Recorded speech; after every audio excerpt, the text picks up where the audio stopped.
PowerPoint ல share பண்ணி உங்க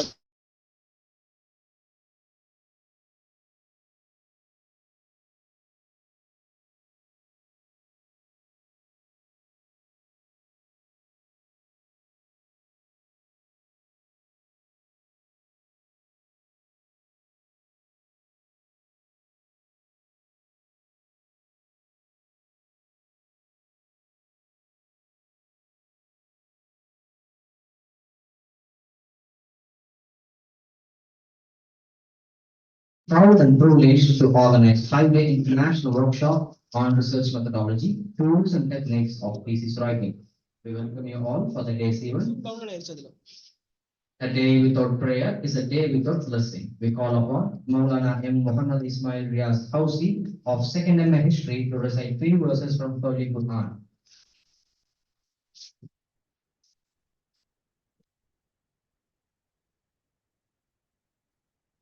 أعوذ بالله من الشيطان الرجيم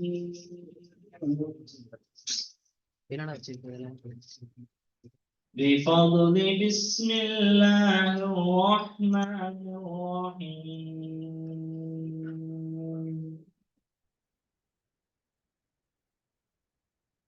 هو الله الذي لا إله إلا هو عالم الغيب والشهادة هو الرحمن الرحيم هو الله الذي لا إله إلا هو الملك القدوس السلام المؤمن المهيمن العزيز الجبار المتكبر سبحان الله عما يشركون هو الله الخالق البارع المصور له الأسماء الحسنى يسبح له ما في السماوات والأرض وهو العزيز الحكيم صدق الله العظيم. السلام عليكم ورحمة الله وبركاته. Now it's time to welcome the gathering. We request Dr. T. Umar Salih, Associate Professor, Department of History, Jamal Mohammed College, to deliver welcome address. Bismillahirrahmanirrahim. Assalamu alaikum and good morning to all. Distinguished guests and esteemed resource persons, the participants of this 5-day workshop, Honorable Member of Management Committee, Secretary, our beloved Secretary and Correspondent Sir, Professor Sir, and Additional Assistant Secretary Sir, and our lovable Principal, Vice Principal, Additional Vice Principal in absence here, and my dear participants. Welcome you all to this 5th day of 5-day workshop on research methodology, tools and techniques for thesis writing, organized by PG and Research Department of History, Jamal Mohammed College. We are honored to have a distinguished resource persons of today's session, Dr. Y. Parvez Sharif Sir, Associate Professor of English, Department of English, Jamal Mohammed College. Shah has 25 years of rich teaching experience with a specialization of African American fiction, British drama, literary criticism, and English language skills. Shah has received prestigious Beacon of Light Award from Junior Chambers International from exemplary performance in inspiring students community through teaching profession.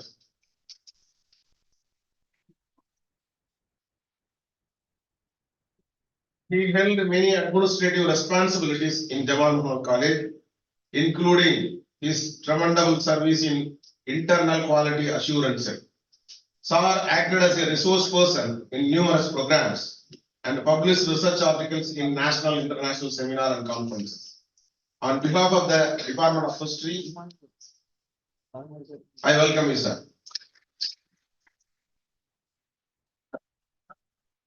A hearty welcome to our esteemed resource person from Kerala, Dr. O.P. Salahuddin, Head of the Department of History, MES, Mambad College, Autonomous, Malappuram, Kerala. Sir is a proud, prestigious alumnus of Aligarh Muslim University, Aligarh, Uttar Pradesh. He did his MA degree and PhD from Aligarh Muslim University. His PhD topic was Anti-European Struggle by the Mapplas of Malabar, 1498 to 1921 AD. It is one of the hot topic of the freedom struggle.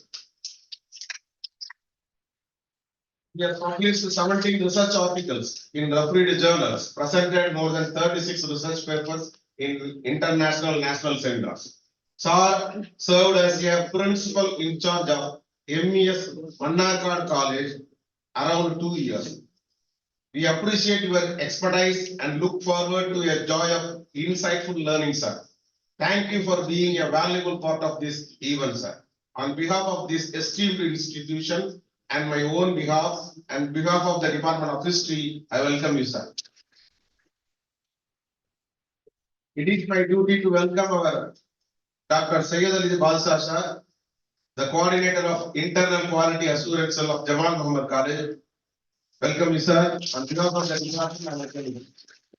I welcome our Honorable Head of the Department of Commerce as a guest of past 5 days of the workshop. He wholeheartedly supported us for the past 5 years. Once again, I welcome you, sir. And I welcome our Honorable Head of the Department of History. தமிழ்ல ஒரு சொல்லுவாங்க, இதனை இதனால் இவன் முடிக்கும் என்றாய்ந்து அதனை அவன் கண் விடல். திருக்குறள்ல 517வது குறள். இந்த செயலை இன்ன காரணத்தால் இவன் செய்து முடிப்பான் என்று ஆராய்ந்து அந்த செயலை எந்தவித இடையூறுமின்றி அவனிடமே செய்யுமாறு விட்டுவிடல் என்பதுதான் இந்த குறளுடைய அர்த்தம். இது போன்ற இந்த ஒர்க் ஷாப்பை அவங்க he handed over to two youngsters. One is Dr. S.A. Mohamed Yasir and Vignesh Kumar, two organizing secretary. I congratulate the two organizing secretary of this workshop for their tremendous service and hard work for the past 5 years, for the past 5 days. நீண்ட காலமாக இருக்கக்கூடிய research scholars வச்சு hard work பண்ணி நல்ல ஒரு well planned work ஷாப்பா இதை மாத்திருக்காங்க. I congratulate the organizing secretary, coordinator Dr. Talvin sir and other faculty members of history, the participants from the different departments and the different colleges. Once again, I welcome you all for this 5-day workshop, the last day of this workshop. Thank you all. Thank you all. Thank you so much, sir.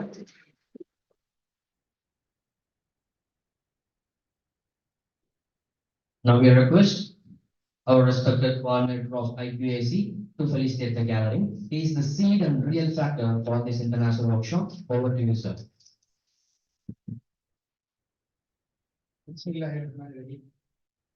In the name of Almighty, the most beneficent and most merciful entity, respected Head of the Department of Chemistry, respected Head of the Department of Commerce, Dr. Khalil Rahman sir, the resource persons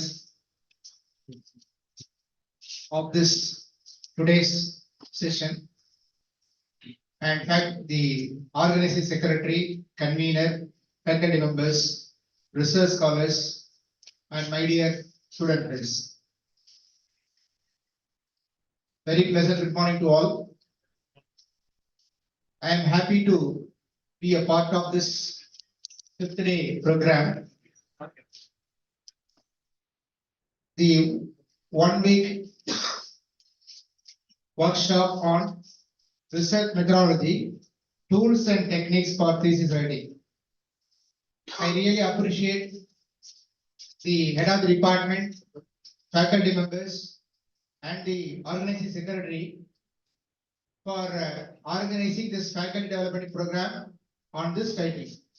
Because we all know well in our throughout India, especially in our university, how how researchers are suffering when they submit the thesis, how they find challenges in submitting the research articles in journals of repute. There are so many challenges, struggles, barriers. We are not trained, we are not having the knowledge on the current trend, what is going in the field of research. So we all know well the concept and facts, we can gather informations, but we have to fine tune ourselves how to present our report in a proper way in the demand of or in the need of the expectation of the peer team of research group. That is the intention of this 1 week faculty development program. And I appreciate the organizing secretary by inviting, he has taken a lot of effort for inviting people from across the globe, Iran and Sri Lanka, and they have invited from Calcutta, New Delhi. It is a great challenge. Really, they are, they took much effort for it. And the research scholar of our campus, there are so many research scholars, full-time and part-time, that is from commerce, economics, history, English. I hope all the research scholars of our campus also benefited through this program. Once again, I congratulate the faculty members and the participants. I was told that nearly 250 participants have attending this FDP. It is really a great job done by the faculty members of the Department of Chemistry. Once again, I appreciate their effort. Thank you all.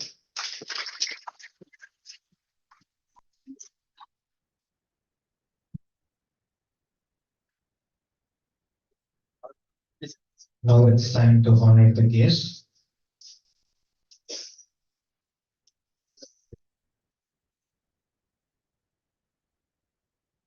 We request the respected coordinator of IPAC to present to adopt the shawl to the session guest.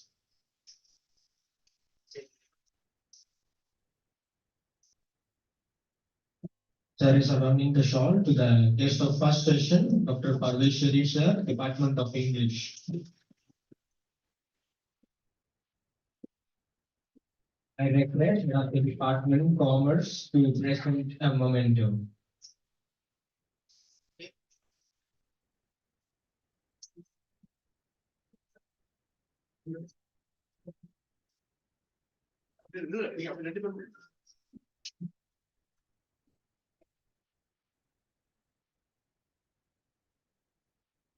Now we again request coordinator of IPAC to present a memento and adorn the shawl to the session guest. The head of the department, history, is adorning shawl to the session guest. Dr. Opli Salahuddin of Department of History, Macaulay College.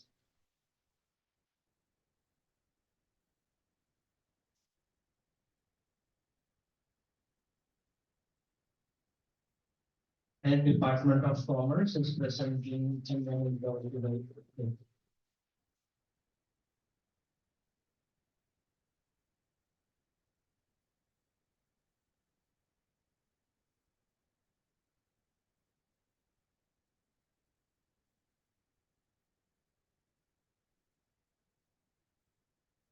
Thank you for all the dignitaries on the stage. Thank you.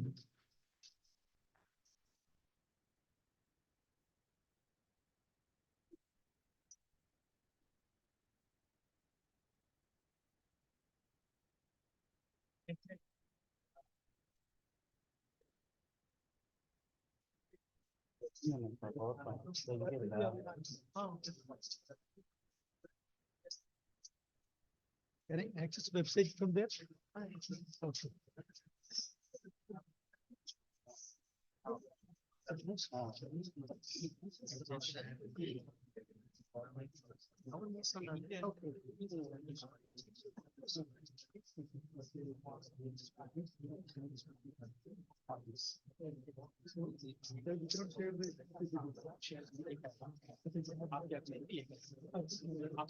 Sir, he is on Zoom call, sir. Same Zoom call already.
Dr. Y. Parvez Sharif, Associate Professor, Department of English, Jamal Mohamed College, will preside over the session.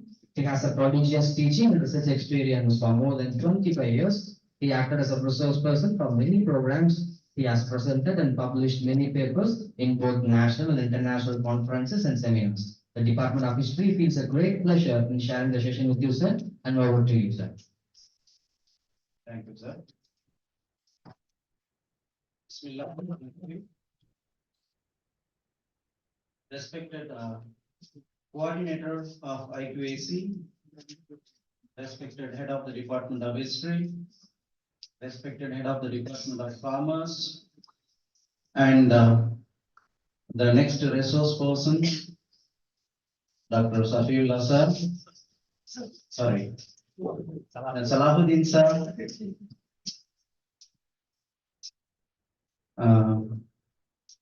the organizing secretaries of this 5-day workshop, the coordinator of this great workshop, research scholars, student friends, and participants. Good morning to one and all. Learning something new is the urge of every human being. So today we have gathered to learn something new. We have attained our post-graduation. Now we are stepping into research studies. So at this juncture, many scholars may be having some doubts and oscillations. What is called normal writing and what is called academic writing? I think this session will throw a light on learning the techniques of academic writing. So with this, let me enter into my presentation.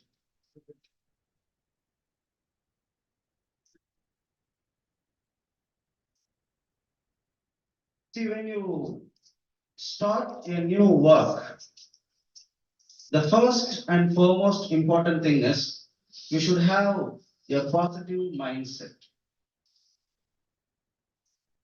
As a researcher, when you are going to start your project or when you are going to do your PhD degree, first of all, you should have a positive mindset.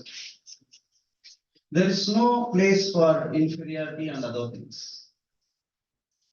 So whenever your work is started with positive mindset, definitely we can channelize the work and we can reach the success. So with that positive mindset, you have to approach your research. Okay, so in doing the research, academic writing makes a very important role. So what is academic writing? See, academic writing is to be understood as higher order of writing skill. It is above the level of normal writing. Okay, so first of all, we have to understand this basic fact that research writing should not be written with ordinary language. There are certain conventions. It is formal and follows a well-defined pattern. It involves the ability to write clearly and logically following certain techniques, convention, and style. So this is what called academic writing, right? Basically, we have to understand this difference that academic writing is somewhat higher order of writing. Before entering into learning the art of academic writing, a scholar should possess the language skills. So what are the things a scholar should possess? The first thing is a scholar should have the habit of writing. Okay, we should have the habit of writing. Nowadays, in the classroom itself, when the teacher explains on the board, many students, some students, they are able to copy the writings on the note, but some students, they feel little bit lazy, they want to take photographs. Because the scientific advancement has made us to be lazy.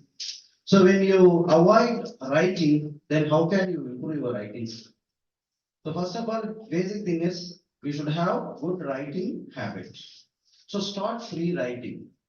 You should have a journal, a personal journal. Okay, personal journal in the sense, no need to think of the other journals. You should have your own journal. Journal in the sense, you should prepare some imaginary topics, and on the topics, you have to collect some points from the resources and try to write your own articles. That will help you to improve your writing skill bit by bit. Okay, so the students who have a personal journal, definitely in short span of time, they will be developing a lot of writing skills. Just like that, the other two important skills are reading and critical thinking. In my classrooms, I ask the students to read the newspapers and read the books so that when you have the reading habit, you develop a lot of skills like observation, concentration, vocabulary, sentence patterns. If you don't have reading habit, naturally we lack all these skills. Okay, so reading habit definitely supports to develop your academic life. Then the most important thing is critical thinking. When you read a text, you have to analyze the text in 2 or 3 angles. What the author wants to say. So just like that, when you develop this critical thinking, you develop your aptitude knowledge. And when you do your research, you can get many ideas, many views that will definitely help you in completing your research so fast. So without having the knowledge of critical thinking, having the skill of critical thinking, okay, you can't get many views and many ideas. So that is why I insist on developing critical thinking, right? Then researchers should have research skills. What are all research skills? The basic thing about the research skill is when you go through a book or when you go through the secondary source, you should know how to read that source. That is what research skill.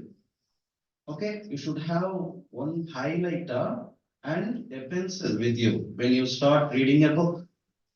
You should find out the important sentences and you should find out the important concepts so that you can highlight the concepts. So that saves you lot of time because after reading that book, now the highlighted portions will explain you the concept of the book. So no need to read the book second time or third time. Sometimes if the reader casually reads the book without highlighting the important concepts, then he needs to go for second time reading and third time reading. So that will waste your time in doing your research. And just like that, when you go through a secondary source, you have to jot down your ideas in the page itself, what the author wants to convey in that page. So you have to write your own points. So with a pencil and with a highlighter, you have to read the books, right? And naturally, in your own field, maybe history or some other disciplines, you have to collect the sources from the field. You have to go to the field visit. So when you go to the field visit, you have to go with your preparation, what you have to observe and what are all the points you have to note down. So just like that, if you go to that field visit with a preparation means definitely that field visit, okay, will help you in completing your research fruitfully. So the sixth point is learn language of your discipline. That means, for example, history students, you will have some technical terms in your subject, historical terms. So you have to learn all these historical terms. Just like that, literature students, commerce students. So commerce will have specific terms. They have to have the basic knowledge of the terms. Then only they can proceed with their own discipline. So without having that specific knowledge in their discipline, little bit confusion will be there for the researchers. So these are all the 6 things. Okay, a researcher should possess before starting the research. These are all the fundamentals, right? Okay, now I go to the next slide, which helps you to see the difference between normal writing and academic writing. I think this will help you to understand more about academic writing. Academic writing is formal language and use all technical terms according to the discipline. And here you have to use formal vocabulary. That is very, very important. Whereas non-academic, like writing letters, or writing a story, writing a poem, or writing something on your own, personal things, that doesn't need formal language, right? You can write with simple language and you can write with informal phrases and slangs. Whereas in research writing, okay, you should not make use of slangs. Then signal words to indicate organizational pattern of the work. Signal words in the sense, when you write your thesis or when you write a research paper, you have to identify the signal words. Okay, so the research talks about what? History students, yes, as I told you, you may go to a field visit, right? So there you may find some antique value things. So you have to make use of the proper terms. That is what called signal words, right? So you should have the knowledge of signal words to carry on your research. Whereas in normal language, no need to use signal words, and you can use the language which is suitable to the audience. Formal introductory paragraph should be there in research writing. This is very, very important. Okay, the first paragraph is an introductory paragraph. The first paragraph is a lead paragraph. Okay, first paragraph is a lead paragraph. You just imagine you are going in a group. Okay, the group is followed by a leader. Just like that, the research writing is followed by the lead paragraph. So whatever you write in the introductory paragraph, okay, that gives the idea to the readers, what you are going to tell. So that is why introductory paragraph should contain the research statement.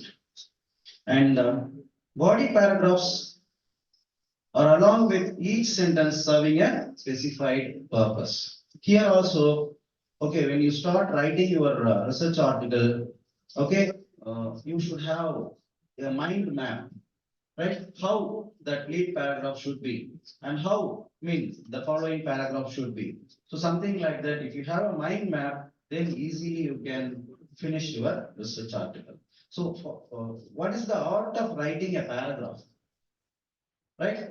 Many students, they do not know. Okay, they feel that just compiling the sentences is enough for making a paragraph. Right? It is not like that. A paragraph definitely should have a central idea, central thought. Okay? All other sentences of that paragraph should go around that central thought. Okay? Two things you have to understand in writing a paragraph. One is paragraph should have a central thought and all the sentences of that paragraph, okay, should give supporting ideas to that central idea. Right? So this is how you have to write a paragraph. So paragraph is just not compiling the sentences, whereas paragraph talks about a central idea and the supporting ideas for that central idea. Right? So you should keep this in your mind. Then only when you write every sentence, you can be conscious whether I'm giving the supporting idea of that central idea of that paragraph. So if you write like that, what will happen? Your writing will be so much interesting for the readers to read. Right? Your writing will have excellent coherence. Right? So that is what is not, that is what is the problem of present day researchers. Sometimes when we send our thesis, okay, to external examiners, they give a comment that coherence is missing. We are not able to find out the central idea. We are not able to identify the supporting ideas properly. So I could not, the examiner says, I could not find out, what the researcher wants to convey, because one paragraph talks about something, another paragraph talks about something. So there is no connection at all. So how can the reader, can go through the entire research article? So there should be a coherence. I think you know what is coherence. Coherence is nothing but a paragraph should have central idea and all the sentences should have the supporting ideas to that central idea. This is coherence. And just like that, what the first paragraph says, that should be continued, okay, in such a manner in the second paragraph, so that the reader should not feel that he is going away from the first paragraph, right? You should have some connection between the paragraphs. That is what called coherence. When you write with coherence, it makes you, okay, just like watching a film. If you watch a thriller movie, okay, how the suspense is maintained from frame to frame, okay, they create an urge to the audience to what is going to happen next. So just like that, okay, when you write with coherence, it will give a beautiful, a shape to your research article, right? So that is very, very important. Body paragraphs are along with each sentence serving a specified purpose. So in research article, no sentence is written without a purpose. Okay, that means each sentence should be written with a purpose. Okay, academic writing will have referencing. Academic writing will have referencing, right? If you write without reference, then it loses the value. You have to acknowledge. You have to acknowledge from where you have taken the source, right? Just like that, when you go through the secondary sources, you may find out some quotations and you may find out paraphrasing. So all these can be incorporated in your research. More importantly, your research article or your thesis should not contain the sentences like, I think, in my view, கவனிச்சிங்களா? I think அப்படின்னு சொல்லி எழுதக்கூடாது. In my view, because these phrases, I think, in my view, okay, these phrases, okay, bring out the information that you are not having confident idea in your research. I think means what? You are not sure about your research. In my view means what? Again, you are not sure about your research. Researchers should not use these phrases. Otherwise, you are telling that you are not competent in your research. Okay, so should not use, I think, in my view, something like that. See, always research should be written with objectivity. Okay, there should not be any subjectivity. And research will have tables, precise figures. Okay, references, tables, precise figures, right? With complete objective. There should not be subjectivity. We have to maintain a kind of a neutral language. Neutral language in the sense, I think and so you can write like this in passive voice. It is said or it is informed, it is conveyed, something like that, right? Then it becomes neutral. Okay, you are not talking about your specific point of view. Yes, genres and types of academic writing. There are, literary essays, research papers, case study, literature review, project report, proposals, and dissertations. What are all the important parts of research thesis?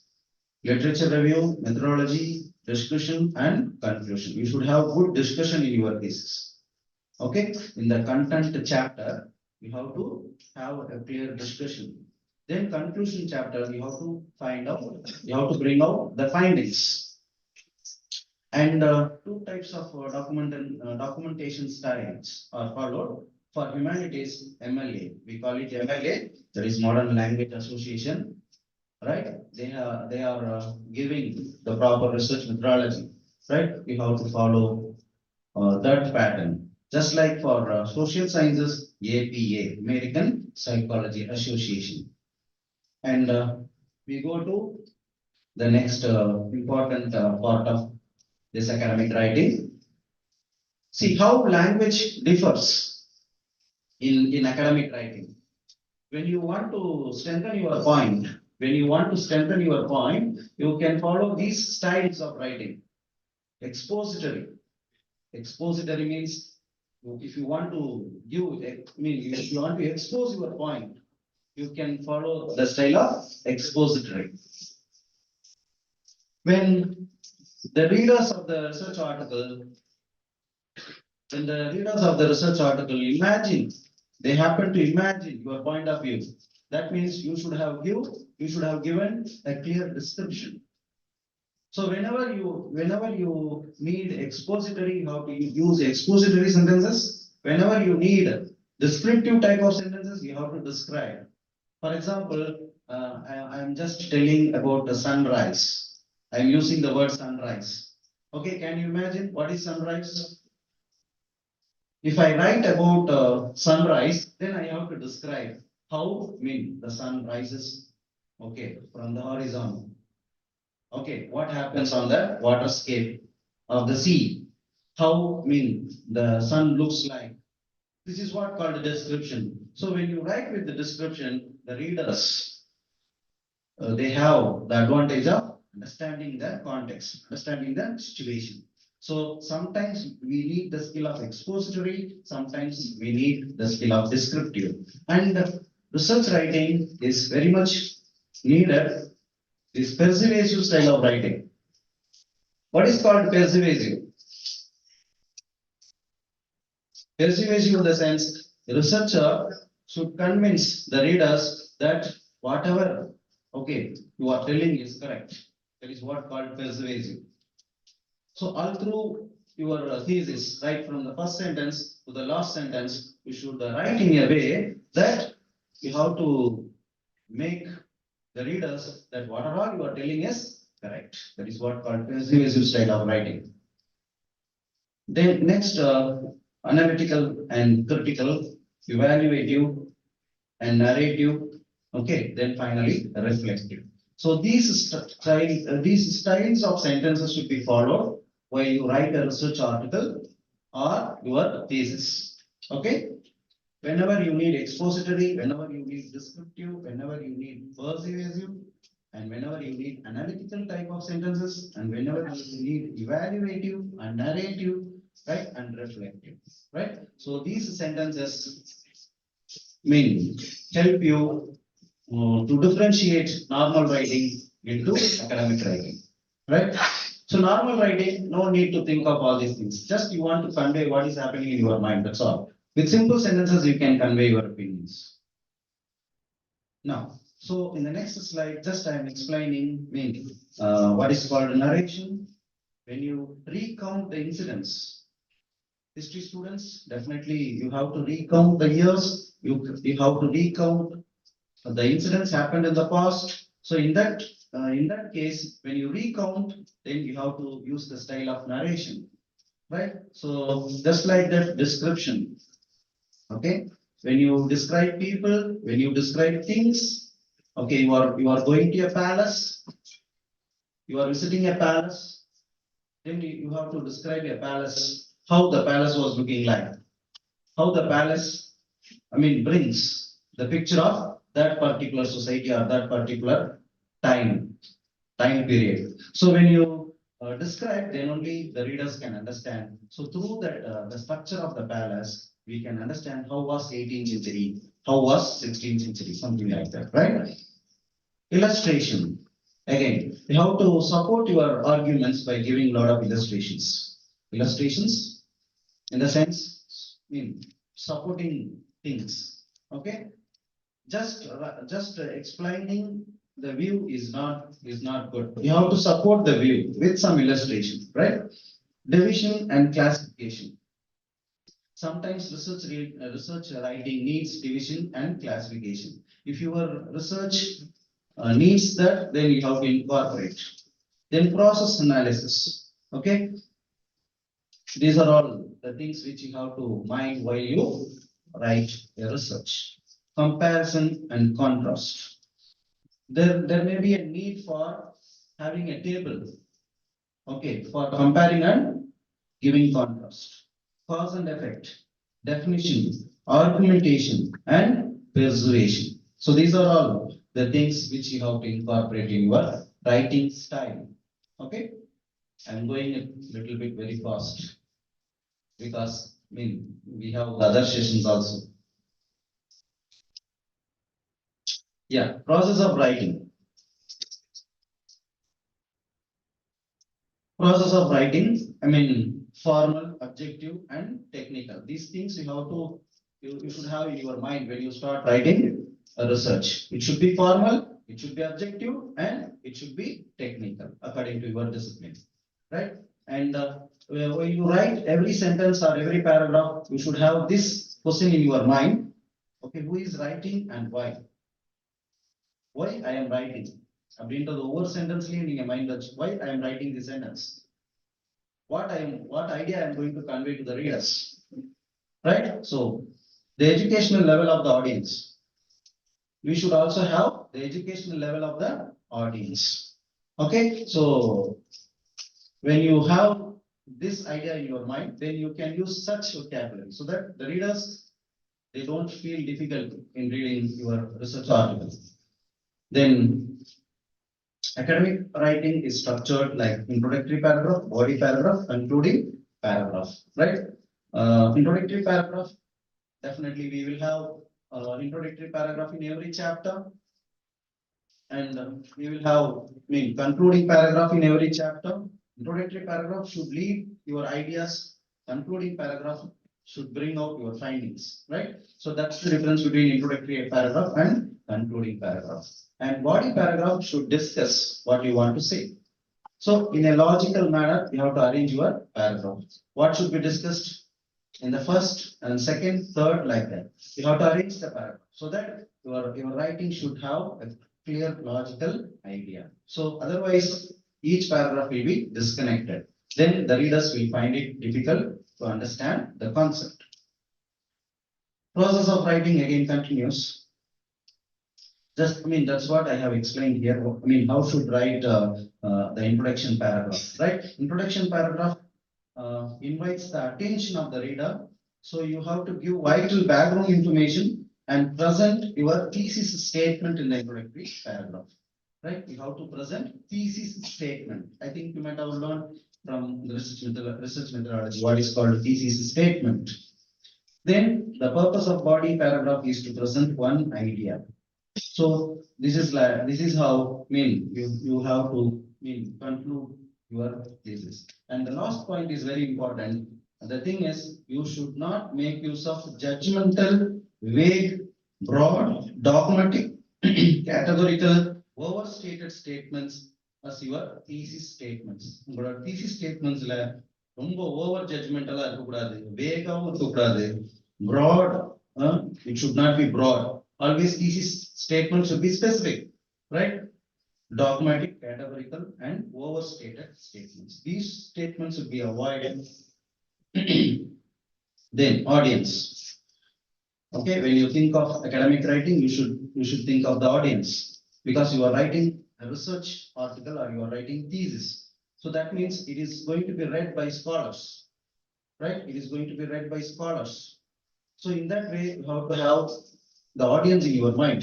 So what the scholar needs, what the scholar needs from your research, that is what you have to have. Who, I writing for? What do I expect my readers to know? So just like that, we have 4 important questions. So you are writing to inform and justify your stand, okay, on a topic. Next. The purpose of an academic work. Right from the first sentence to the last sentence of your research article should have purpose. Okay, why I am writing? Okay, that means you have to concentrate in explaining your research. The next slide, that is voice. Okay, we go to importance of voice in an academic work. See, when you think of English language, the English teachers, they talk about active voice and passive voice. Okay, I just humbly request all the students, irrespective of research scholars, okay, you should know the structures of both active voice and passive voice. There are 12 structures for active voice and 8 structures for passive voice. Okay, so English is written with only these 20 structures, 20 sentence structures. You can create millions and millions of sentences by using these just 20 structures, 12 active, 8 passive. If you have doubt in these 20 structures, that means you are not having good English knowledge, right? So basic thing is, the English language stands on these 20 structures. Actives, active 12 structures, passive 8 structures. As far as personal writing is concerned, you can make use of 12 active structures, whereas research writing is concerned, you should know how to handle these 8 passive structures. So when you write with the passive voice, okay, same meaning can be conveyed in both active and passive. But when you write with passive voice, what happens? The language loses the subjectivity. The language gets objectivity. It becomes neutral. Right? So use of passive voice is very important in research work, okay, academic writing. So you have to know what are the 8 structures of passive and how to use all these 8 passive voice in your research writing, right? So that is what my first point. Maintain objectivity, convince the reader that your views are worth considering, and you have to avoid, I think, in my opinion, I found out that, right, your language should sound neutral, right? Your voice in academic assignments should sound educated, well-informed, sophisticated, and rational, right? We should not write our loose thoughts. So our idea should be more direct and clear. These are all the things you have to think of in maintaining the tone of your language. That is what called tone, or otherwise called voice. Right? Each article will have its own tone. Each research thesis will have its own voice, tone or voice. Right? It should not be so argumentative. It should not be, so humble. You have to maintain that neutrality. Okay. Planning in an academic writing. Am I pausing on the time? See, three things you have to concentrate: pre-writing, writing, and revising. Pre-writing, writing, and revising. This is the formula to make up your research article or your thesis as a standard documentation. Okay, if you want to make your research article or your thesis a standard documentation, you should follow this concept. Pre-writing. That's what in my initial speech I was telling about pre-writing. Pre-writing in the sense, reading the sources, doing the field research. So when you're reading the sources, you have to follow certain conventions. When you do the field visit, again, you should go with preparation so that when you come back after field visit, okay, you should feel that yes, you have collected a lot of information with evidence, right? So that is what called pre-writing, right? You have to understand the concept of your research, and you should be prepared like this. As I told you, when you read the sources, you should have a pencil as well as the highlighter.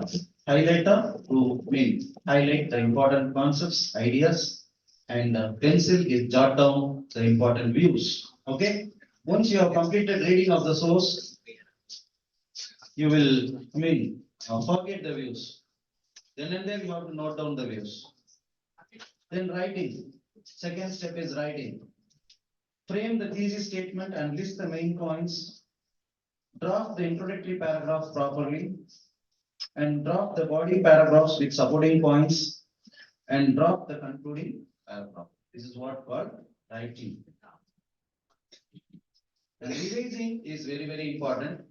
Okay. There should be at least 2 to 3 drafts. First draft, second draft, and final draft. First draft will give, first draft of your research article or first draft of your thesis. Okay, we'll be having some unwanted ideas, unwanted sentences, unwanted vocabulary.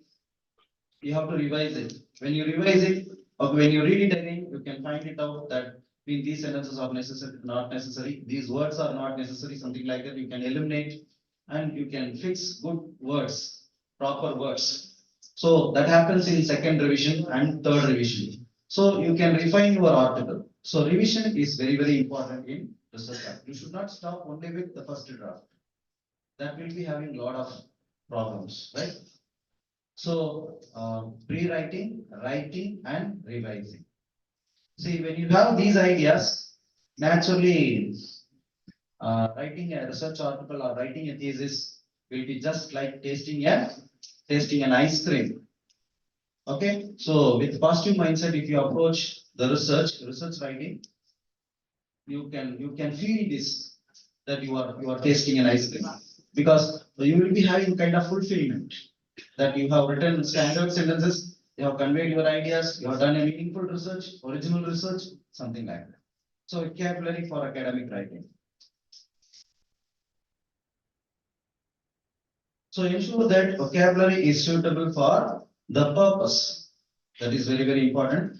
Purpose in the sense, according to your research, according to your discipline, you have to make use of the vocabulary. Right? Avoid colloquial style, slang expressions, non-standard diction, right? Conversational style. You should avoid conversational style. Conversational style is practiced only during the interview, right? In writing a research article, you should not use conversational style. Then you have to use diverse sentences, like sometimes you have to make use of simple sentence, compound sentence, and complex sentence. Okay.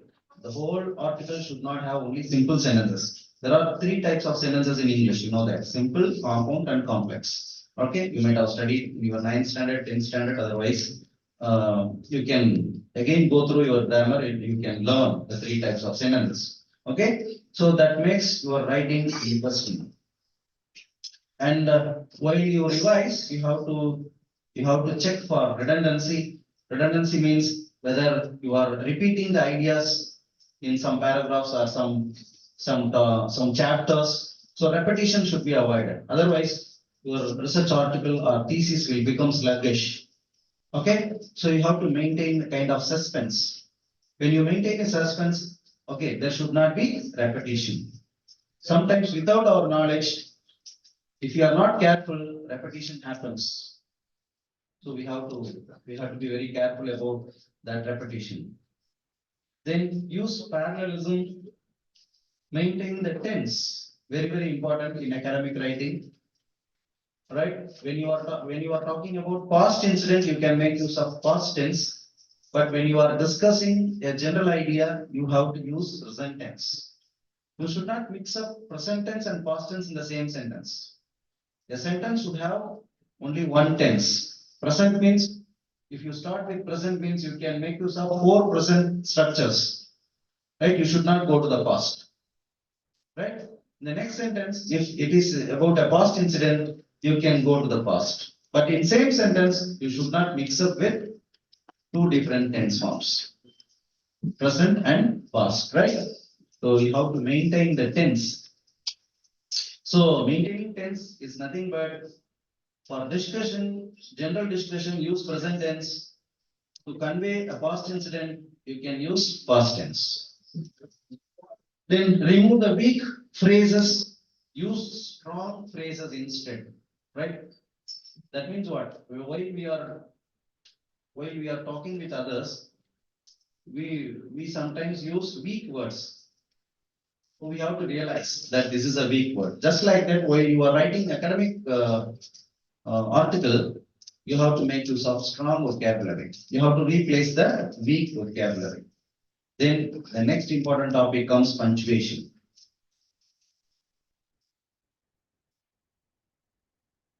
I don't know how many of you are having good knowledge of this punctuation. Punctuation means, yeah, full stop, colon, semicolon, right, hyphen and all that. Because each punctuation is very important. Usually we give an example in our class that if a judge writes like this, if a judge writes the judgment like this, right, leave him not, comma, hang him, leave him not, comma, hang him. What's the meaning? Don't leave him. Okay? If the comma is put in front of not, the meaning completely changes. Leave him, comma, not hang him. What happens? The judgment becomes opposite.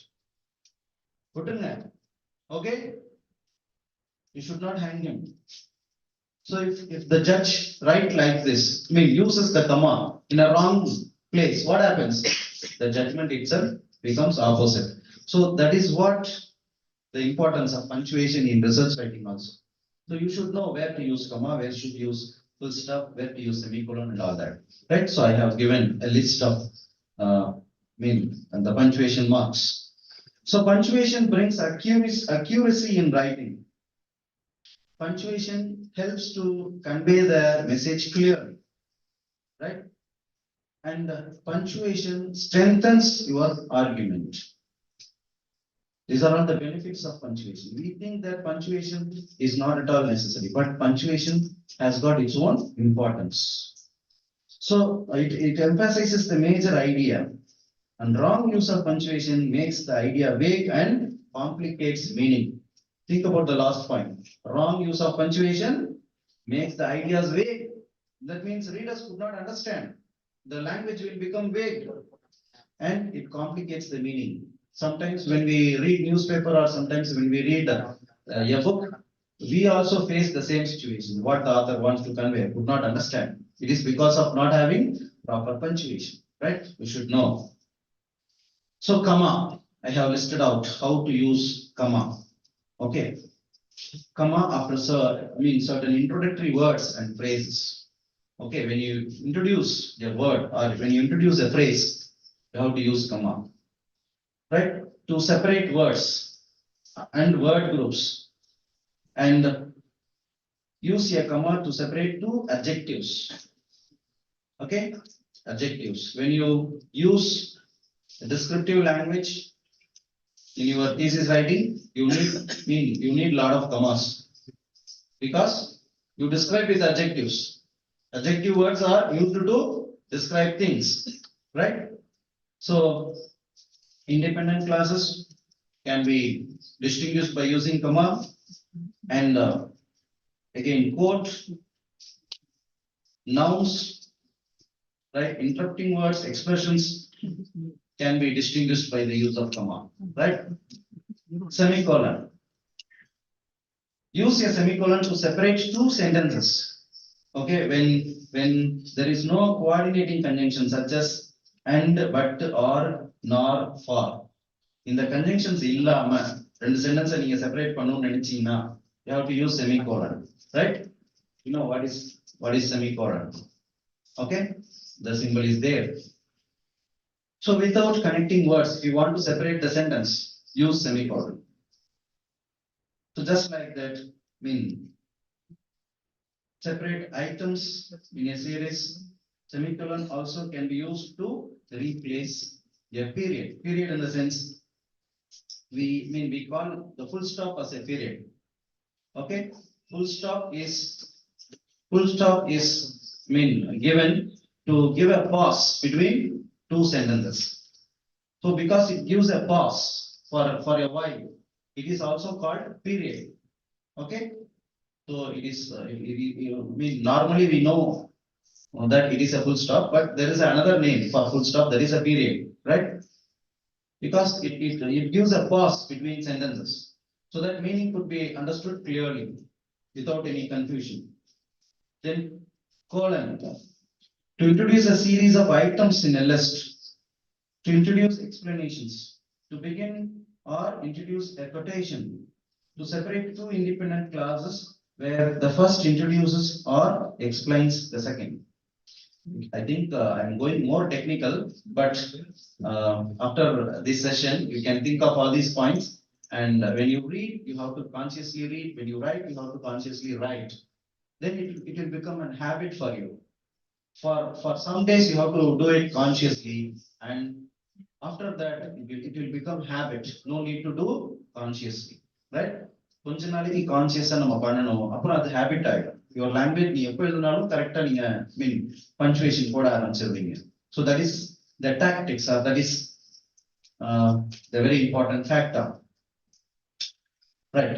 Double quotation mark, to quote something, to show quotation inside quotations, to set off titles of essays, journal, magazine, article, and poems and short stories. So quote, double quote, I think we normally use is quote marks. Then single quote. See, double quotation and single quotation. We have to understand the difference. Double quotation is required for giving quote from another work, another book. The author says like this, we can open double quotation and end double quotation. Whereas if you want to emphasize a particular word, if you want the readers to give emphasis to that particular word, then you can show it in single quotation. That means you want the readers to give more importance to that word, right? So this is what about single quotation and apostrophe, to show contradictions and possession. Okay, possession in the sense like Rahim's, Abdul's pen. That means he possesses that pen. He has that pen. So apostrophe is used to convey possession. Then to show omissions, when you write a question tag, you write in contraction. That means you show that O is omitted. Okay? Don't, see the use of the word don't. The O is omitted. To show that O is omitted, okay, you have to use this apostrophe. Just like that parenthesis and bracket. Okay, usually in research articles, we use this parenthesis. Parenthesis in the sense, okay, bracket marks. To enclose information that clarifies the meaning of the preceding or following sentence.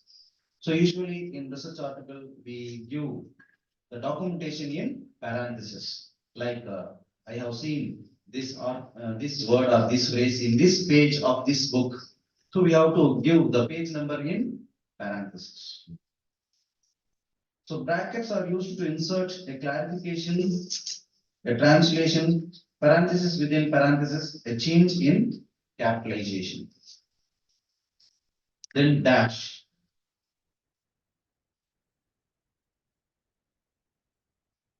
Okay, so it is different from hyphen. Okay, dash is 3 times longer than an hyphen.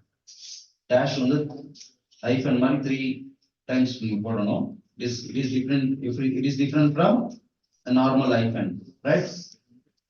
A comma, colon, and parenthesis can be replaced by a dash. Or a comma, or a colon or parenthesis on the replace phenomena, you can use dash. Okay, this is an additional feature. It is used to indicate a break in sentence. Sentence can be shown. For a sentence break, you can make use of this dash. Then hyphen.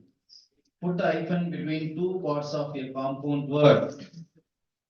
Okay, 2 parts of a compound word. You can make use of this hyphen.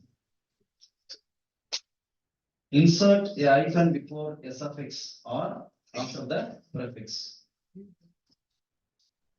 So this is like, usually hyphen is used to convey the compound word, right? Then period, that's what I was telling. Period means full stop, right? Use a period at the end of your statement. Use a period after an abbreviation. Abbreviation and the period use right? Sentences ending with question marks or exclamation marks do not require periods. If you end the sentence with question mark or exclamation mark, no need of periods. So this is how you have to be very careful with the use of period. Then capitalization. It is also very important in thesis writing and research writing. Capitalize the initial letters of the words in the title of an article or essay. Okay. Each and every word in the title should be capitalized. Title ella words in capital, first letter capital, right? Prepositions and coordinating conjunctions are not capitalized unless they are the first word in a title. Cap and a title, when you write a title, if the preposition or article comes at the beginning, you have to capitalize it. If the preposition or article comes in the middle, you should not capitalize it. Okay, this is what the convention of writing a title. So capitalize the first word after a full stop. Usually sentence starts with a capital letter. So that's why capitalize the first word after a full stop. Capitalize proper nouns and adjectives derived from proper nouns. If you write a name of an author in your thesis or article, you have to capitalize. Okay. For example, if you write like Ramesh, R should be capitalized, right? So capitalize days of the week, months of the year, brand names, historical events, name of institutions, nicknames, races, nationalities, and religions. While you write your research, sometimes you may be using all these things. So when you use all these things like name of institutions, historical events, brand names, you have to start with capital letters. So these are all the rules for using capital letters in research articles. Then proofreading. It's very, very important in writing a research, proofreading. Anybody who has got the experience of proofreading? I think definitely everyone may be having the experience of proofreading. See, proofreading is an art, proofreading is a skill. When you do this proofreading, okay, you have to follow a pattern. You have to follow a pattern. Pattern in the sense, for example, 100 pages are there. You want to read, you want to proofread it. First of all, you have to think of the grammar. Whether, the language in the 100 pages are having proper grammar. Right? Step one, grammar. You should not go for punctuation or you should not think of spelling mistakes. Okay, simultaneously, you should not do two works in proofreading. Otherwise, you will miss the grammar. So when you do the proofreading, you have to take up one by one. So first, you have to check the grammar, whether each sentence has got proper grammar, proper tense. And next, you can think of spelling from first sentence to last sentence. Whether the words are having proper spelling. So when you take up the work of checking the spelling, you should not do any other work. Right? Like checking the grammar or checking the punctuation mark, something like that. Right? So then the third step is you have to check whether all the sentences which you have written give clear single idea. Clear single idea. Because some sentences will be having ambiguous meaning. Ambiguous means some sentences will be giving multiple meaning. So in research, you should not have sentences which give multiple meaning. Otherwise, the readers will be confused. So one by one, you have to take up the work in proofreading. Grammar, spelling, whether ambiguous sentences are there, right? So just like that, punctuation, whether the clarity is there, whether coherence is there, one by one, you have to do this proofreading. So if you take one by one, accuracy is maintained. You can get a good accuracy, all right? And not only that, your research article or thesis will be having high standard. Otherwise, here and there, we'll have some lapses. So your lapses definitely will make your article, okay, substandard. The examiners will be bored. They could not arrive at good conclusion. So this is how proofreading is very, very important. Then sometimes you need questionnaire. I think you know what is called questionnaire. If you want to take survey, right? You need questionnaires. How to frame the questionnaire? I have got some points. This is what the final main topic which I am discussing about research writing. So questionnaire is a research instrument consisting of a series of questions for a purpose of gathering information from respondents. Okay.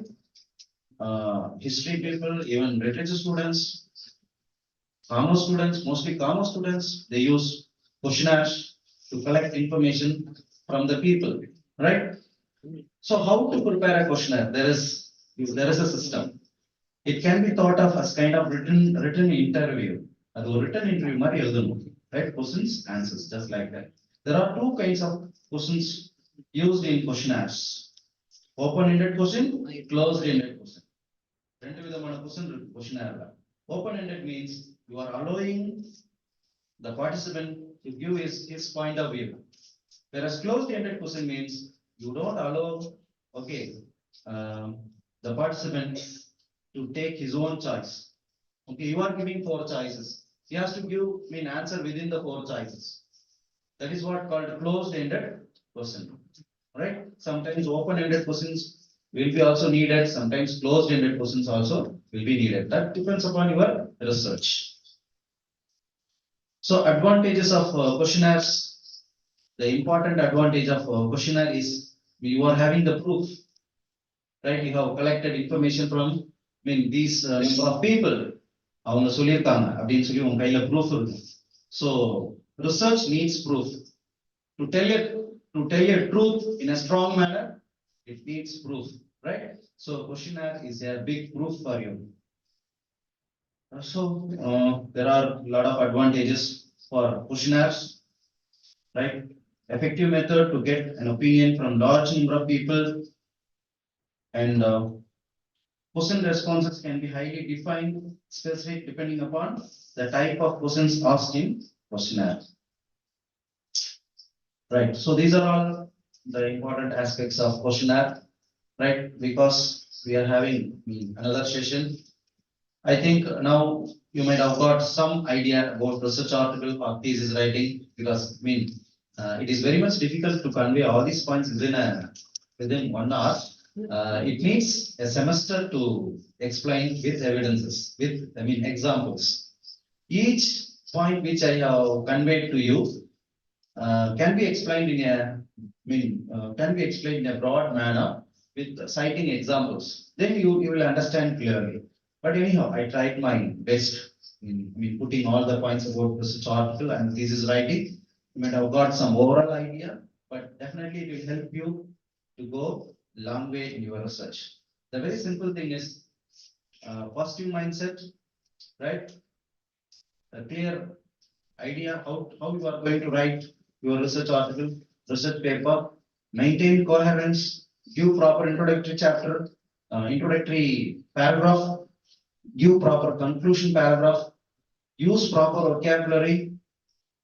There should not be ambiguity, ambiguous sentences should not be there, right? So if you maintain all these things right from the beginning, you can save a lot of time, and your research article will be highly standard article, or your thesis will be highly standard, right? So finally, when you see a thriller movie, what happens? You expect the suspense from scene to scene, right? You expect suspense. That just like that, when you write thesis, you should have this in your mind. From each paragraph, okay, the reader should have that kind of suspense. If you maintain that, your thesis will be a highly standard thesis. In writing the story or writing the screenplay, people talk about loose plot or tight plot. Loose plot means scattered, screenplay that will confuse the audience. The film will be boring. Tight plot means audience will be sitting in the tip of the chair and watching what is going to happen next. So that kind of interest you have to sustain right from the first sentence to the last sentence, right? So this is the these are all the major ideas which you have to follow in your thesis writing.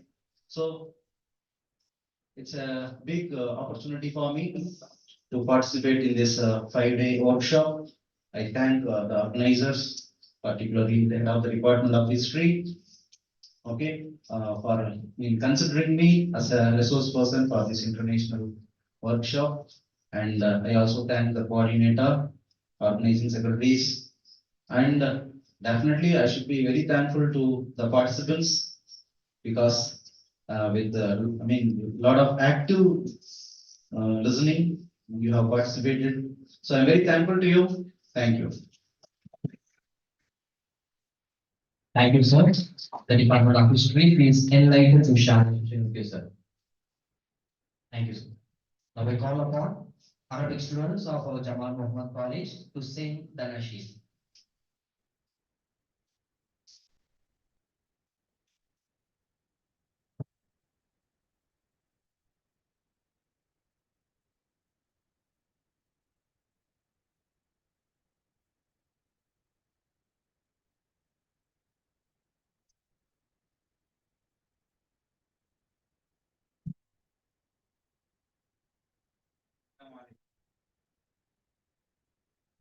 سبح الله يا الله أحيا ذكرك كل قلوب نادت يا الله قول سبح الله يا الله أحيا ذكرك كل قلوب نادت يا الله قول سبح الله يا الله أحيا ذكرك كل قلوب نادت يا الله ذكر الله شفاء فضل الله عطاء ذكر الله شفاء فضل الله عطاء فجد واذكر ربك نبي حمدا يا الله قولا سبحا الله يا الله أحيا ذكرك كل قلوب نادت يا الله قولا سبحا يا الله يا الله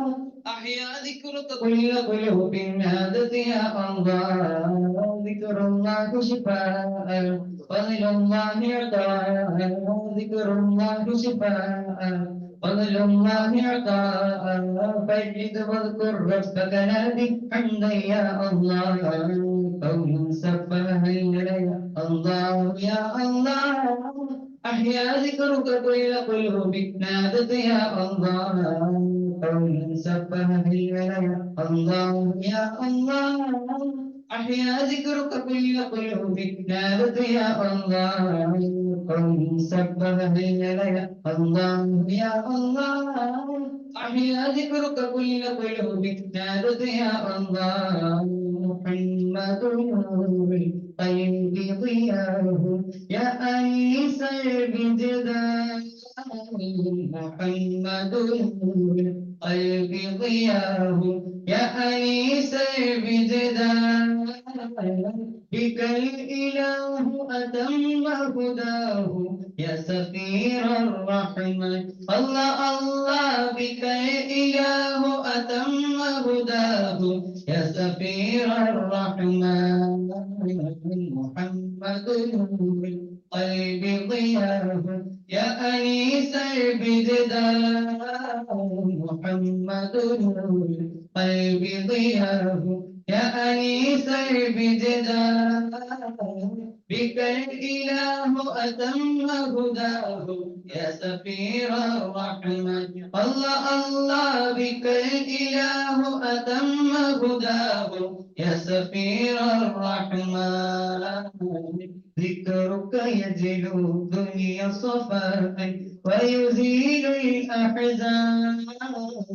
ذكرك يجلو الدنيا صفاء ويزيل الأحزان هديك باب الفوز خلودا بنعيم وجنان الله الله هديك باب الفوز خلودا بنعيم وجنان محمد نور القلب ضياه يا أنيس البجدان محمد نور القلب ضياه يا أنيس البجدان بك الإله أتم هداه يا سفير الرحمن الله الله بك الإله أتم هداه يا سفير الرحمن يا بحر علم يا شمس الفهم يا منبع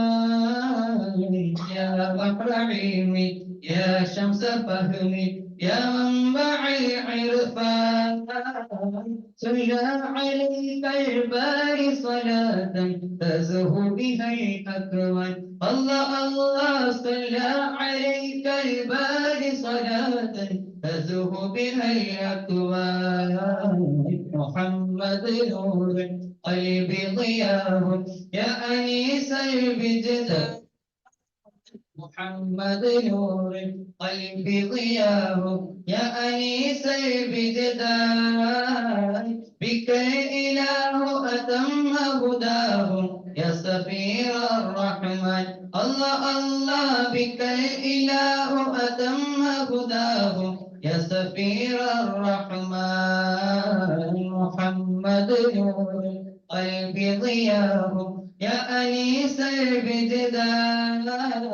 محمد نور القلب ضياه يا أنيس البجدان بك الإله أتم هداه يا سفير الرحمن الله الله بك الإله أتم هداه يا سفير الرحمن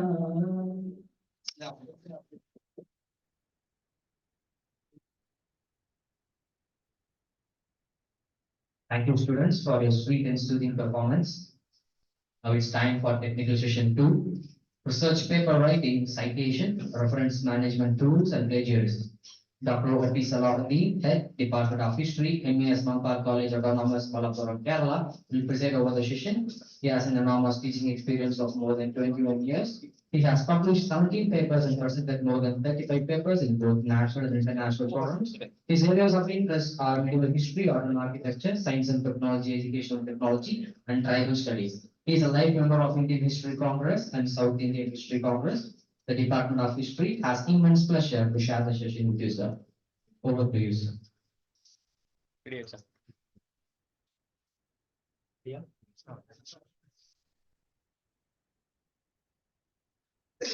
Good enough.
சொல்லலையா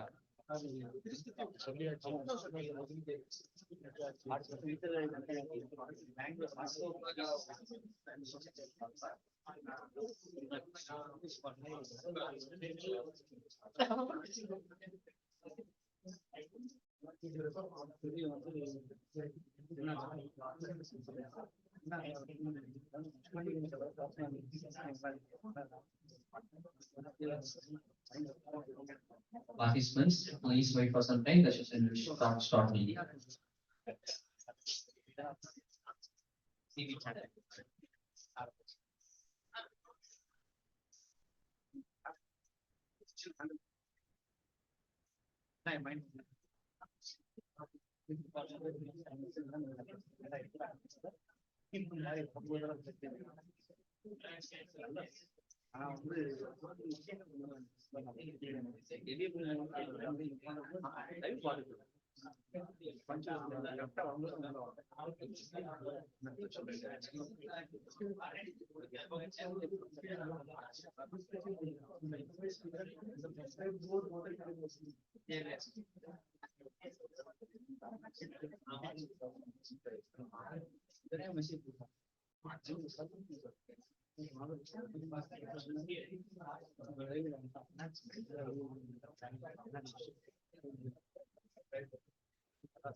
Online participants, please be connected with us. Now it's a session break.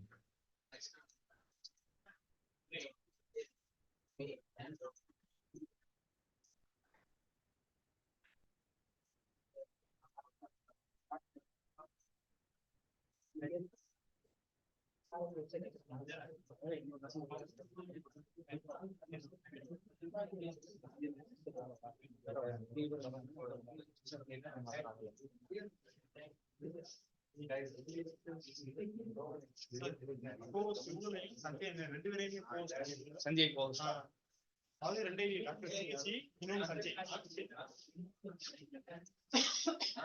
வணக்கம் sir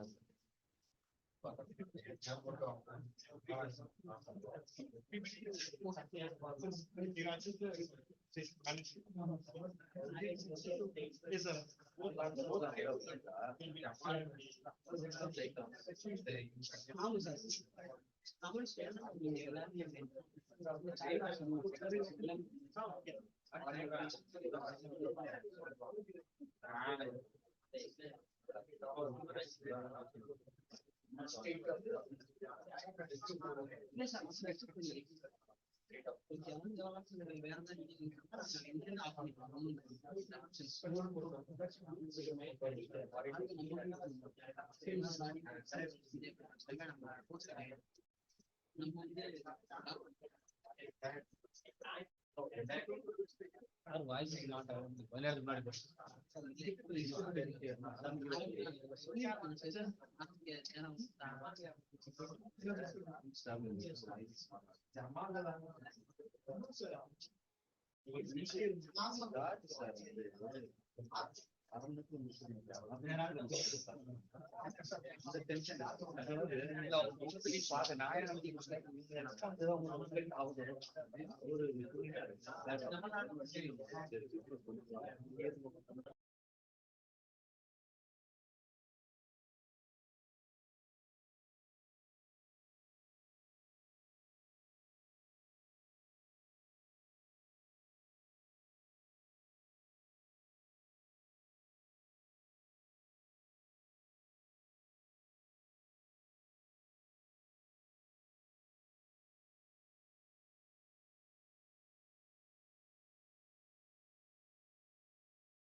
Hello. Yes, good morning, one and all. I'm very, excuse me. Can we start? Yes, sir. Yes. I request you those who are interested, come forward and we can have an interactive session because this is not at all a one-way street. It is for being a workshop, we need to be very much active and interactive in the session. See, first of all, I am highly thankful to the organizers of this 5-day international workshop on research methodology and of course research tools and methods. And I should congratulate the organizers for bringing the delegates online. And I think large numbers of people are sitting online. And most importantly, a workshop on research paper writing, citation, and reference management of tools and of course plagiarism takes us to the importance of research. My previous presenter, Dr.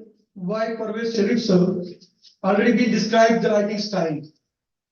Myself will be dealing on the different aspects of writing style, how it can be incorporated or integrated with the technology and the tools and techniques. How many of you are familiar with the at least one tool of referencing or citation? Could you please, not the teachers, but the students and research scholars?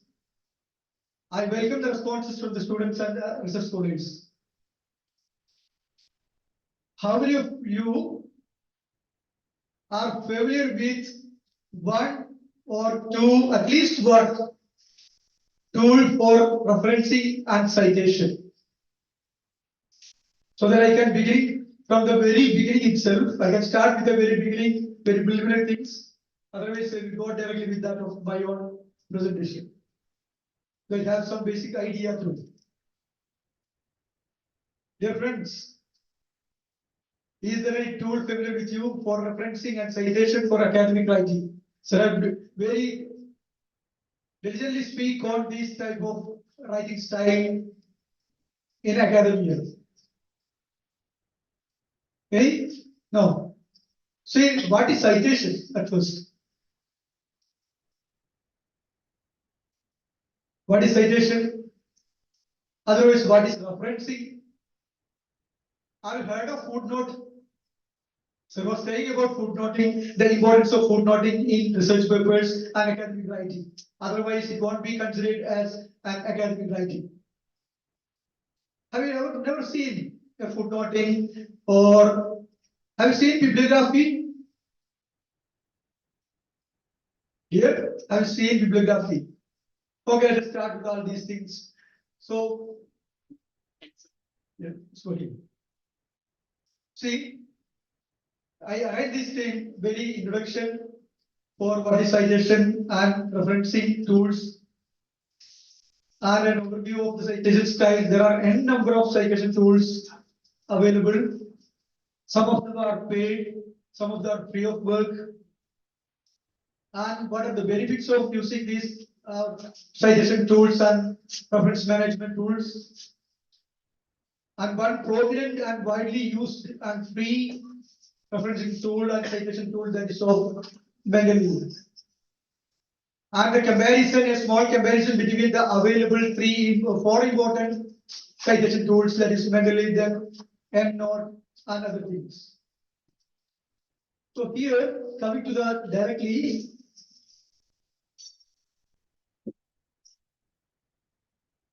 yes. So that's what I was asking about.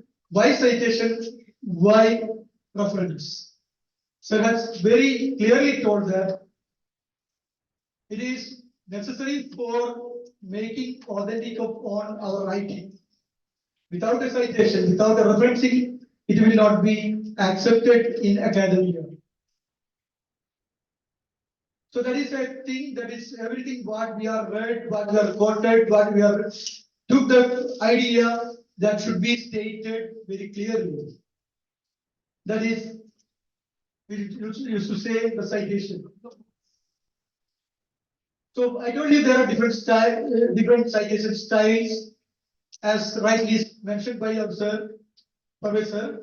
That is an FPA and MLA, and of course there are numbers of including Chicago and others. But most popular and most common for humanities, that is a familiar style of presentation. So we will be talking on the basis of familiar style and of course FBA in between.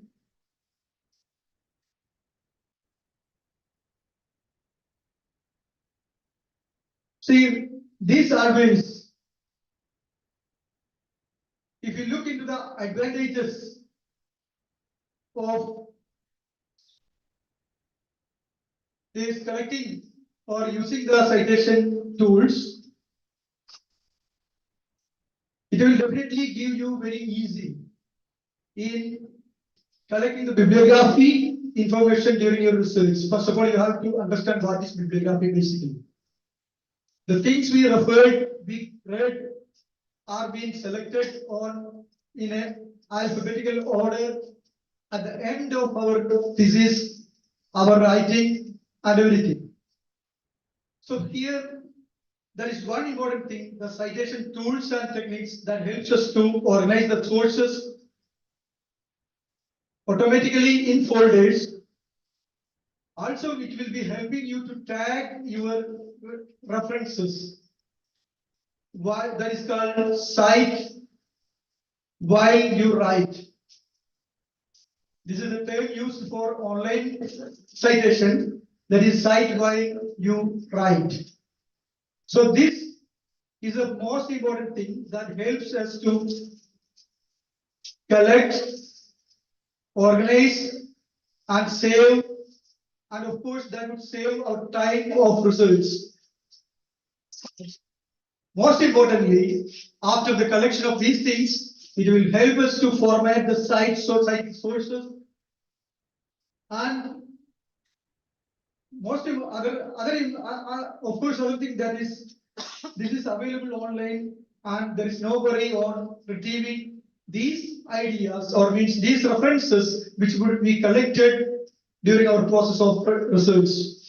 Because one of the important challenge for a researcher is that collecting everything and preserving and using them for our final submission, that will make some important problems for you.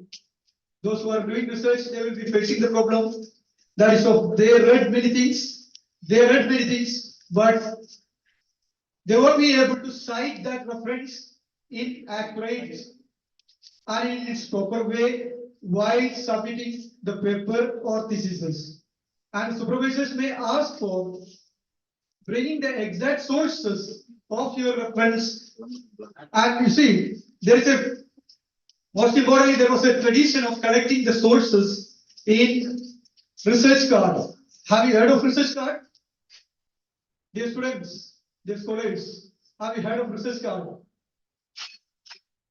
See, a scientific, before developing this type of online material, methods of citing and referencing, there was a system which we practiced earlier that is called exactly the research card. The process of research card have been made soft or been made online through these type of citation and referencing tools. Earlier, we used to collect, this is the practice. As a common man, or earlier the normal researcher do like this only. They will bring everything and put on the table, and will be looking for each and every material and collecting the sources while writing. But now it has become very easy. Once we type on this WordPad or word processor, you can cite down the exact referencing catched by these tools from the website. I will show you online if possible, because the technical problems are there. Still, we will try for that. Those who are interested, please ask questions and interfere so that I can go for some clarifications. this is one thing which we used to do. So you can see how this is a simple the template, how it works. We will go online, then we will see if this in its working mode. See, once we are referring to an article, the same will be taken by the tools, and these tools will be helping us to create or format the same thing in a different window. So I am leaving all these things. These are the merits. If those who are interested, they can interfere. What is the importance of these tools?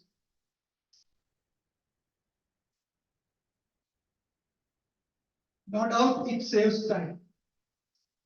Earlier, we were sitting with all the materials together on a table and we were writing down this and this and collecting this. Even we are noting down the same thing on research cards. Those who are familiar with research cards, it would be easy for them to understand the method of these citation tools. More focus on research. See, we, the research scholars, in the field of research, academia, especially in different field of education, we are all always talking about the problem of time. As and when you come across with these types of citation tools, it makes easy. And one thing sir has rightly noted, we should keep away from plagiarism. These citation tools helps us to keep away from plagiarism and to regularize whatever we are doing with giving proper citations and other referencing. And if you see, if you search for Gestor, have you heard of Gestor? There's an online journal available through InfluxNet. If you cite any topic or any reference, any research paper, you will come across with larger numbers of same or altogether similar topic of our research. Then it will be easy for us to copy down or automatically cite down the reference of the whole these prompted these references. This can be said as prompted references. Because once we look for one particular topic regarding the Mysore invasion of Malabar, then there will be number of topics that come across similar to that or something related to some keywords. Because all our searches are related with keywords. So our keywords will match with some other keywords and definitely that bring larger numbers of similar outcomes or search outcomes. So that helps us to discover new sources. Otherwise, if you are reading one book, keeping it away, and we are reading another one, we have to read everything by our own. This may prompt you different various sources related with your topic of research. And next, of course, consistency in citation. Professor rightly said about consistency.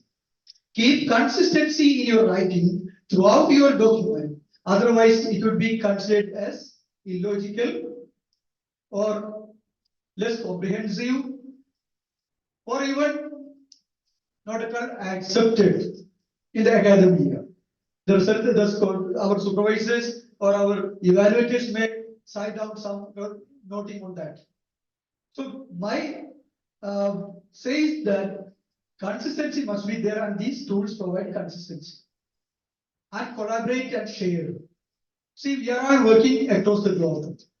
We are connected with web, we are all searching, and we can share our references, our bibliographies, and our citations with our friends in a group or in person. There are many privileges and facilities by the use of these citation tools. Of course, you can build a repository of personal references and citations. Moreover, it creates instant bibliographies. Those who are not familiar with the bibliography, they should take care.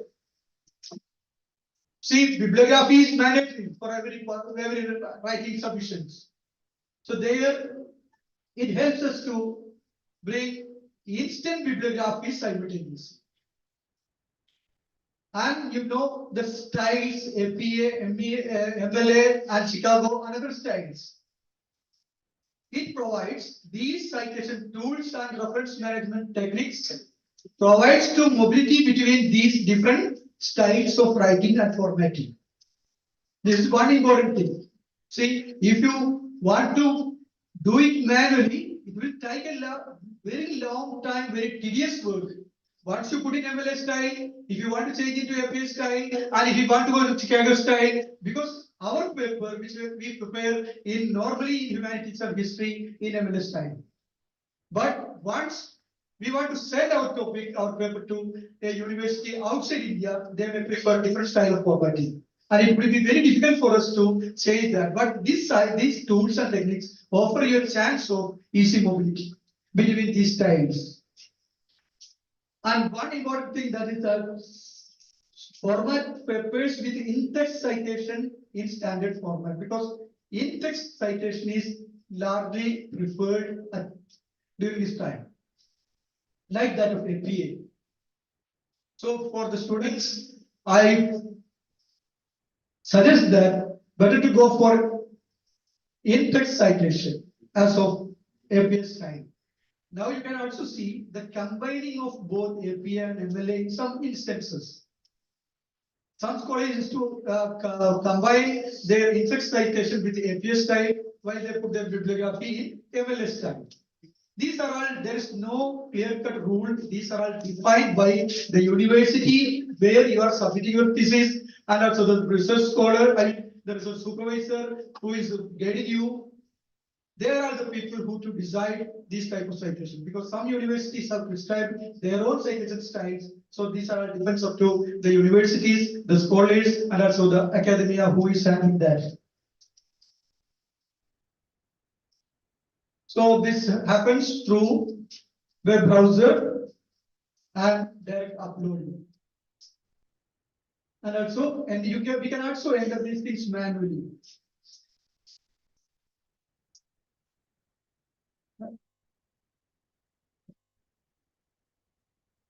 So how it works? See, we are having the different references. I told you manual input, then direct export from our lab or desktop, and also formatted text that offers in a filtered way. There are filters in this, and there are connection files for searching, and of course this helps us to develop different programs for searching our own.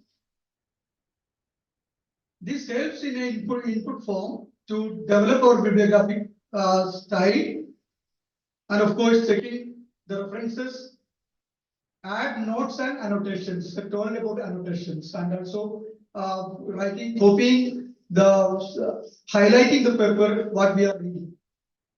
There, it also helps to highlight and keep that portion in our part, in our library.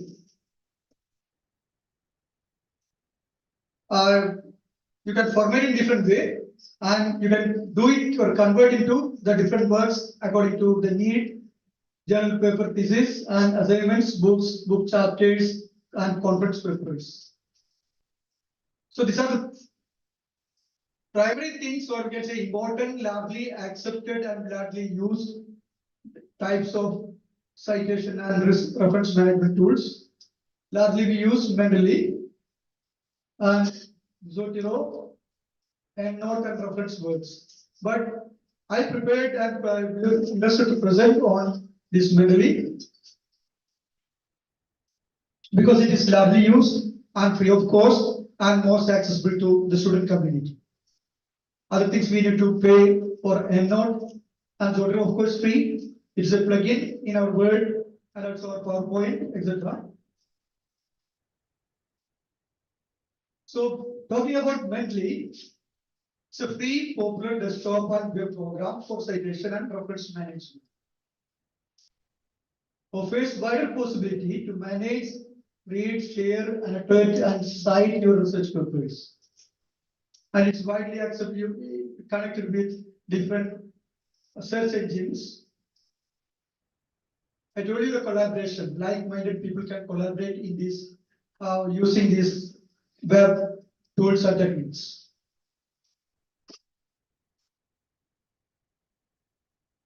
It is very easy to install. Your desktop, laptop can be installed with this manually. And Word plugin, I told you it can be plugged into Word and also even to your PPT. And citation styles of more than 1,000 plus journals. So their number is now day by day increasing. And clear bibliography is instantly flexible formatting. And of course, whatever we have discussed earlier, I think is applicable in the case of Mendeley. So this is the same thing related to that previously discussed. And there is another option that is, it is convertible and synchronizable with Zotero and other tools and techniques.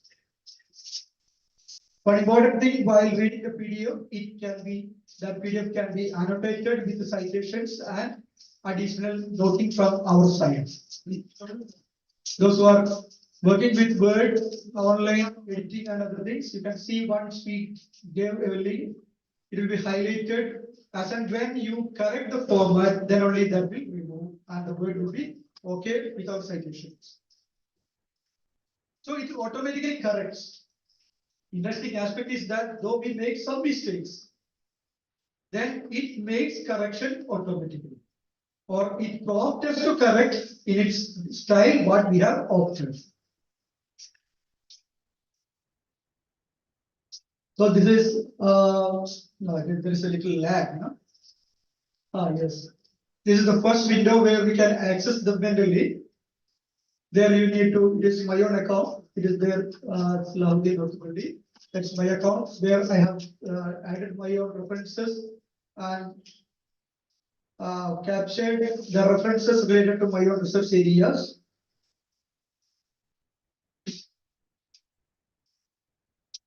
First of all, you have to download that software to your desktop. It is, I will show right now.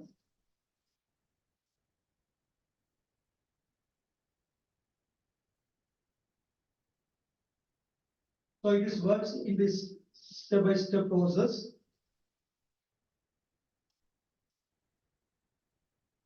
It's like this, where you will get a window where it will show the works you have referred in one window and the different add-ins where you can add the tags of the reference material, including the publishing date, year. It will copy automatically.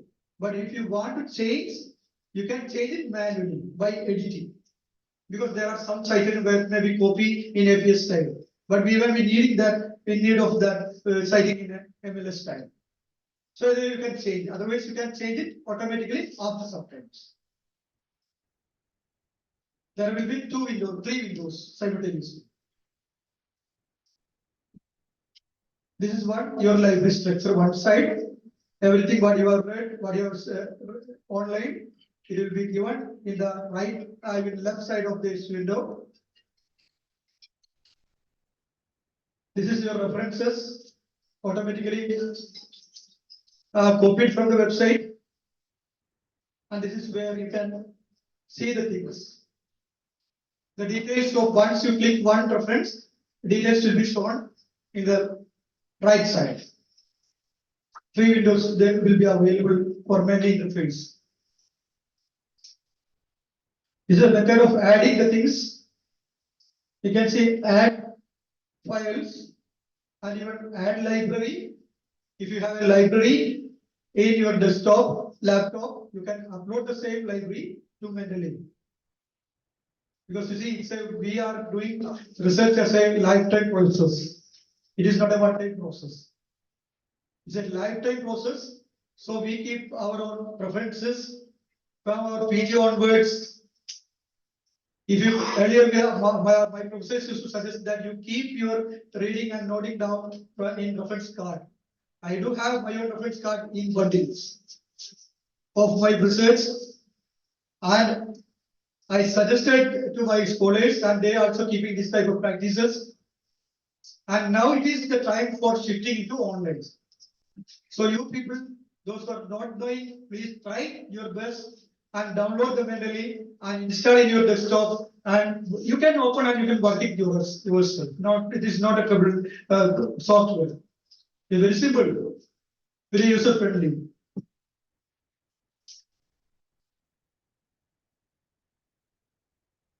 See, I told you that compatibility, synchronization between Zotero, EndNote, and rough work, where you can add to manually.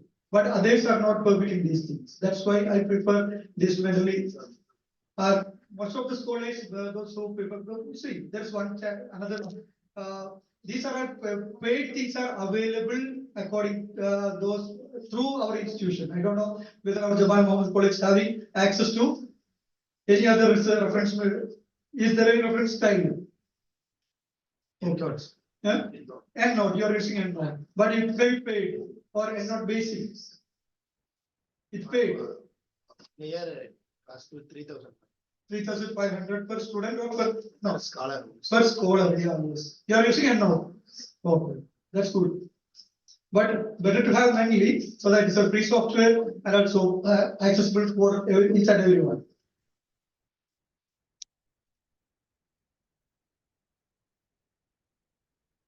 See, while we read, adding and opening the manually plugin, it will mention like this: one article found. One article found. You can look the details of that article. Then automatically, if you cite into manually, download into manually, it will go into transfer into manually, and it will be saved in your system. This is the working style.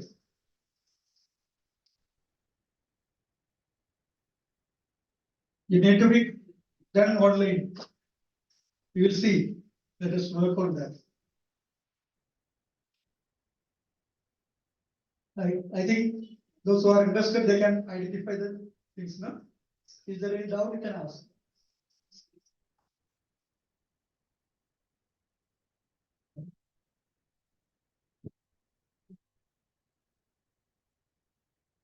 Okay.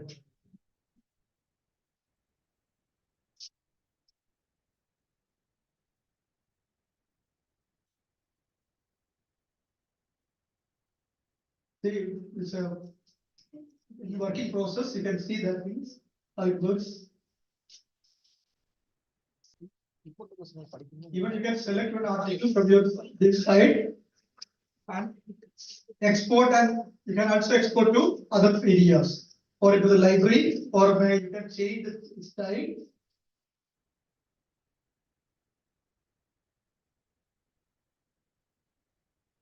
I told you synchronizing. This is the window of synchronizing, where you can synchronize. There is one icon that makes the synchronization between the memory and other softwares. And even the desktop will, whatever you have saved in your desktop, that can also be synchronized very easily within one click. It's a very time-saving tools and techniques.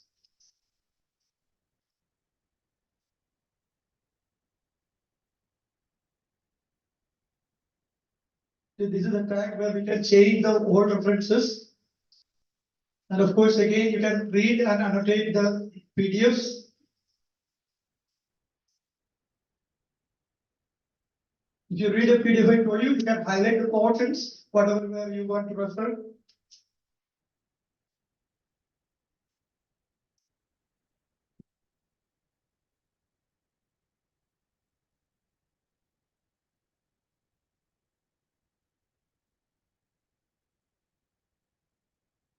Of course, these are the things, and we have to wind up by 12. I will go directly to the website.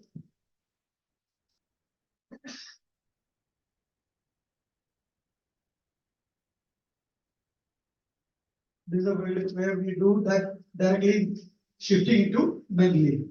Go to manually, then automatically that will be taken from manually, and of course synchronizing, giving up and down.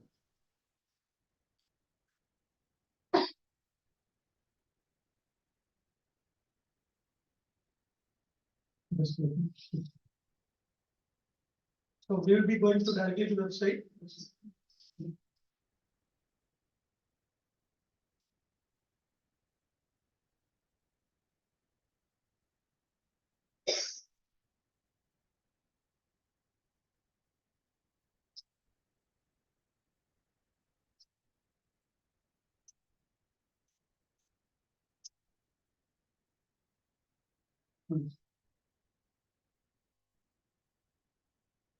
See, whatever the initial part of my referencing, there are another libraries where shows large numbers of referencing. These are related to my own work. Some published in Indian History Congress proceedings and also social scientists. There you can access things you can add if you search.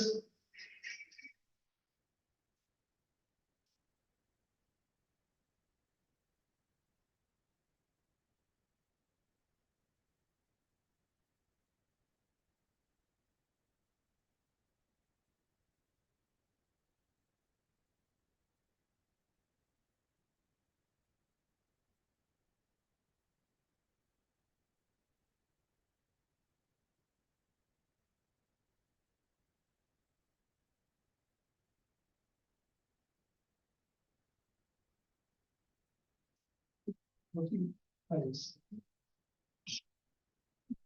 Once we search on these different topics, it will be available online, and then once we put on mentally, they will directly cite out the things from files. Yeah.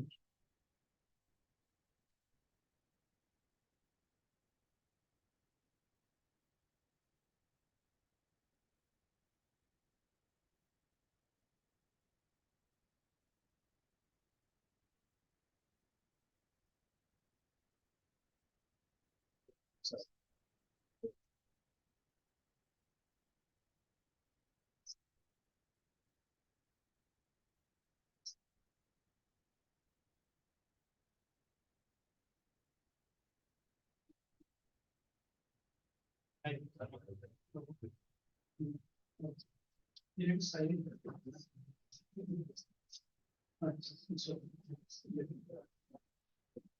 Yes. See, you can see the simple processing of search and citation online. Is for the students, those who are interested, they can do their research very easily and collaborate with your friends, sharing your bibliography and references. So by simple clicking, add to mentally, it will come again in the list of our library. Adding.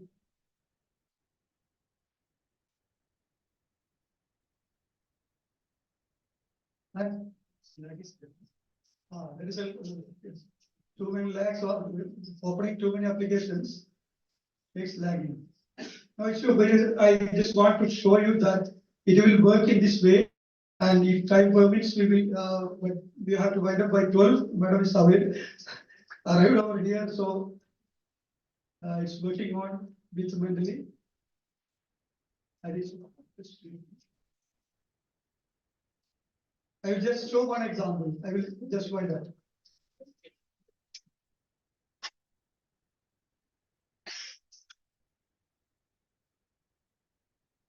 Okay, otherwise leave it.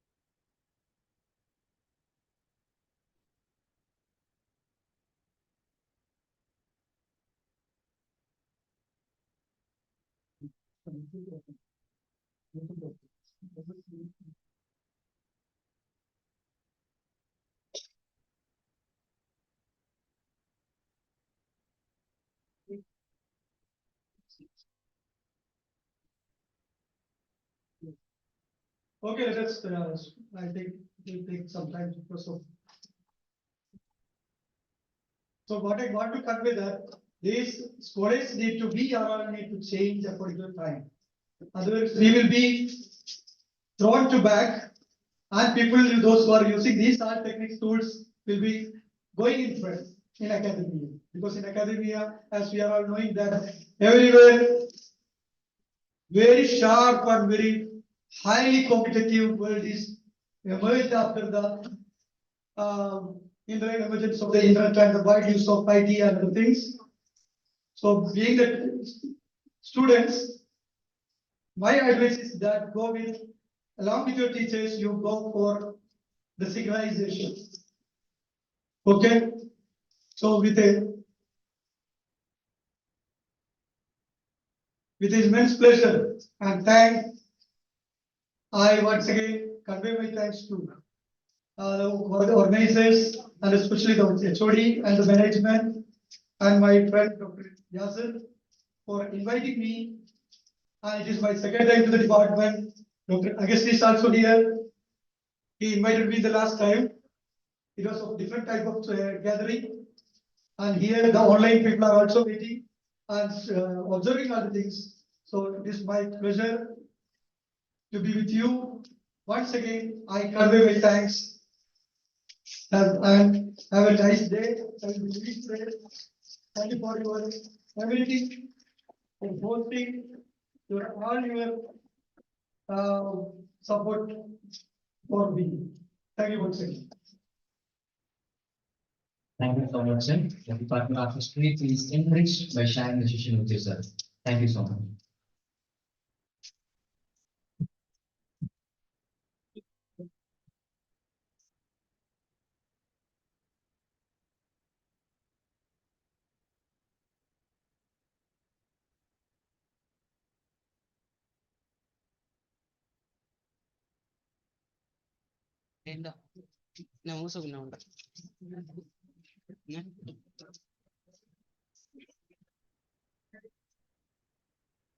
The success of the event. Now it's time for valedictory session. Now we call upon Mohamed Salah of First BA History to recite a few verses from Holy Quran.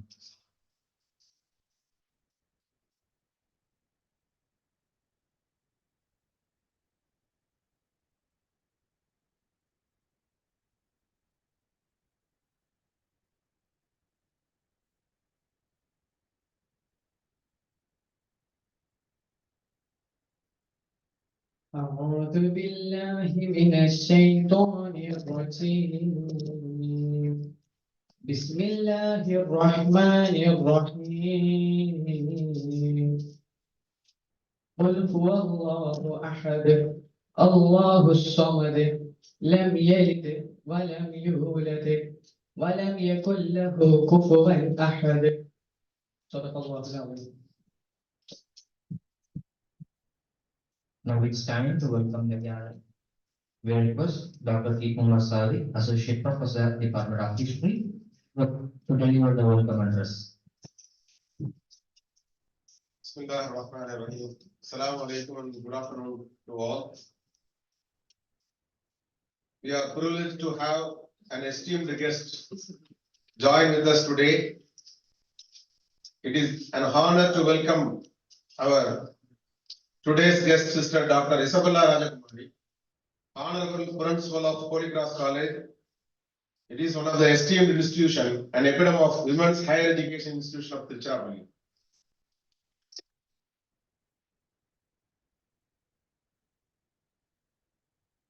Madam has a long association with our department. She used to give a valuable suggestion for the progress of our department. Madam held many administrative responsibilities as a dean, head of the department, director, vice principal of Holy Cross College. Now, Madam serving as a principal of this greatest institution, Holy Cross College. Jamal, Joseph, and Holy Cross are the sister institutions.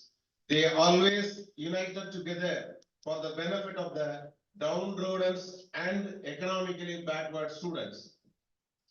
In this happy occasion, I wholeheartedly welcome you, ma'am, Sister Isabella Rajakumari, ma'am, for this valedictory function of the 5-day international workshop on research methodology.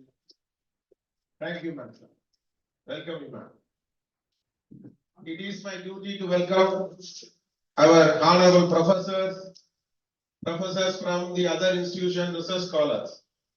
Now I welcome our head of the Department of History and our today's chief guest resource person from Kerala, O.P. Salahuddin sir. On the way from Kerala, he dedicated his valuable time for this program. Welcome, sir. Once again, I welcome our research scholars, my beloved colleagues from History Department, the technical session 1 resource person, Parvesh Sharif sir.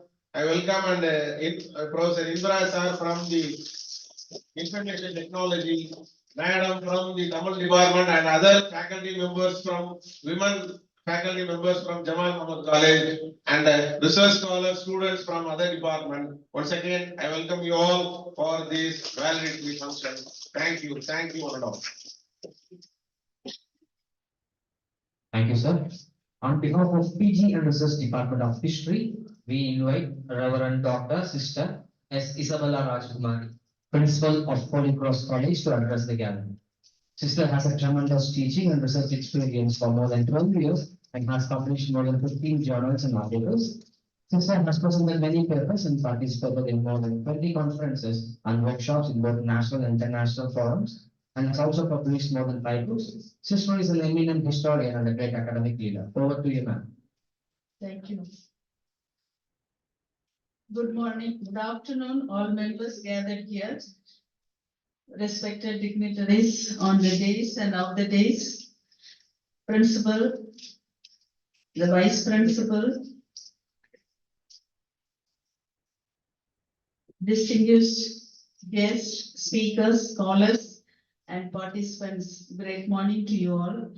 And it is both honor and a privilege to stand before you today as a principal of Holy Cross College, and more especially as a member of fraternity of the History Department of Jamal Mohamed College. And I'm immensely happy to deliver this valedictory address. I just had some time and listened to the talk of the professor. It was very informative. And you were the trendsetters of this era, I could feel now, because most of the students, they study from the syllabus, and then though we have a group project from the 3rd years as well as for the second PG students, they may write the dissertation and all that. But it's a great help for them. No, it's a very informative and knowledgeable, your session. Thank you, sir, for inviting our students. So we have come to a conclusion session. You're all happy, no? Are you all happy? Yes.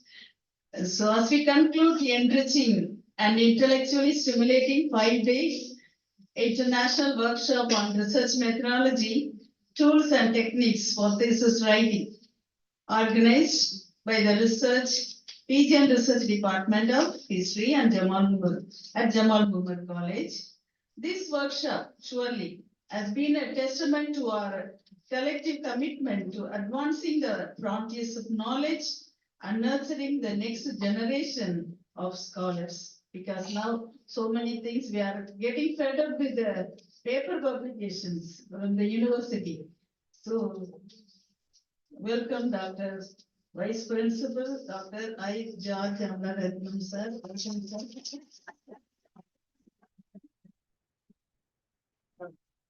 So, over the course of the past 5 days, we have embarked on a journey of discovery, exploration. When I went through this invitation, I could feel that it's like a thesis, the topics and everything, no, as though we are, as an external examiner, we could feel that this is the topic itself, and all you have covered all the topics of the dissertation or the thesis.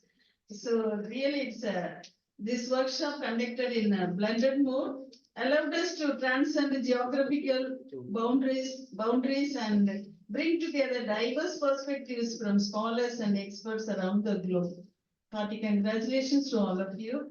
Our heartfelt appreciation goes to the organizer, Dr. S. Ismail Mohamed, the principal and chairman of this international workshop, Dr. A. Akbar Hussain, convener and head of the department, coordinators, organizing secretaries, and all the faculty members for their meticulous planning and seamless execution, ensuring that this workshop becomes a platform for rigorous academic discussions, exchange of ideas, and the dissemination of invaluable knowledge on research methodologies. The blend of virtual and in-person interactions has created a unique space where ideas flowed freely, transcending the limitations posed by physical distance. Your contributions to the society and to the research scholars have undoubtedly enriched the intellectual tapestry of this workshop, leaving an indelible mark on the minds of all the participants in this campus. To the participants, your active engagement, thoughtful questions, and surely dedication to mastering the tools and techniques for thesis writing have been commendable. So the enthusiasm you displayed by each of you is a testament to your commitment to scholarly excellence. So that hereafter we need not fear about the plagiarism check or the university's paper publications. Yours will be the genuine and your scholarly expertise will be remarkable, I suppose. As we draw the curtain of this international workshop, let us not see it as a conclusion, but rather as a commencement. The knowledge acquired, skills honed, and connections forged during these 5 days are seeds that will grow into a forest of scholarly pursuits and contributions. In conclusion, I extend my sincere appreciation to everyone who has been part of this workshop, contributing to its success and making it a memorable experience for all. May the knowledge gained here continue to inspire and guide us in our pursuit of academic excellence. Thank you for inviting me for this valedictory function, and God bless you. Thank you.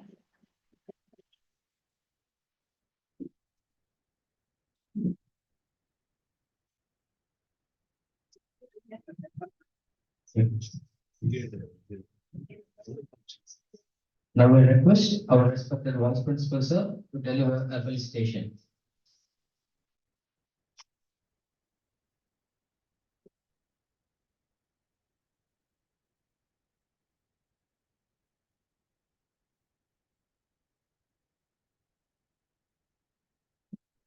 Distinguished chief guest of today's program, the valedictory function of the international workshop on research methodology, tools and techniques for thesis writing. Reverend Dr. Isabella Rajakumari, Principal, Holy Cross College. The resource persons of today's program, Dr. Parvaz Sharif of Professor of our English Department, and Dr. O.P. Salahuddin, Head Department of History, MES, Manapad College, Malappuram, Kerala. The Head of the Department of Computer Science, Learned Colleague, Head of the Department of History, learned colleagues, and participants, and my dear young Jamalians. Very good afternoon, all of you. First of all, I take your apology for coming late, because today morning we had 3 programs. So one is the rally. We had to inaugurate the rally for the pollution control.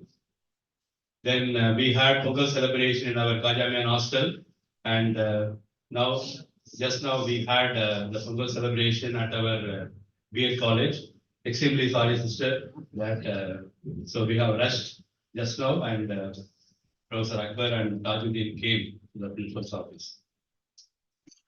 So first of all, I take this opportunity to thank our respected Reverend Sister for having accepted our invitation to go here to deliver the valedictory address. And I appreciate the Department of History for having organized the wonderful program, a week-long program for the benefit of students and also for the faculty members. So research is a vital part. Some years back, some 35 years back, nobody thought about the research. But here, for survival, we have to carry out the research. And we have to give that outcome also. And we should go higher. And I take this opportunity to thank our Reverend Dr. Principal that we are going ahead every year by seeing Holy Cross College. They're on the top. They are marching ahead. They are leading all of us, the entire Trichy academicians. They are on the top in NAC accreditation. In the fourth cycle accreditation, they get a score of 3.75 out of 4.0. And from 3.01, just we are able to move higher to 3.69 in the recently concluded. For many things, they have been the role models for all of us. Especially while we discussed, when I was in curriculum development cell, then we just introduced the value-added courses. But how these value-added courses to be conducted beyond the class hours or of the class hours? We had a lot of discussions. Then I went to Holy Cross College for some other meeting. Then I inquired that they conduct that value-added courses in the beginning of academic year. Just we take that model, and we have been conducting the value-added courses in the beginning of the academic year for the past 4 or 5 years. So like that, this is one incident. Like that, we have many things for outcome-based education, then question paper models, then all other academic and administrative activities. We have been following the Holy Cross College. We have, though we have in 2 different places, we have that healthy competition, and we are working together, and for mutually we are getting benefits out of that.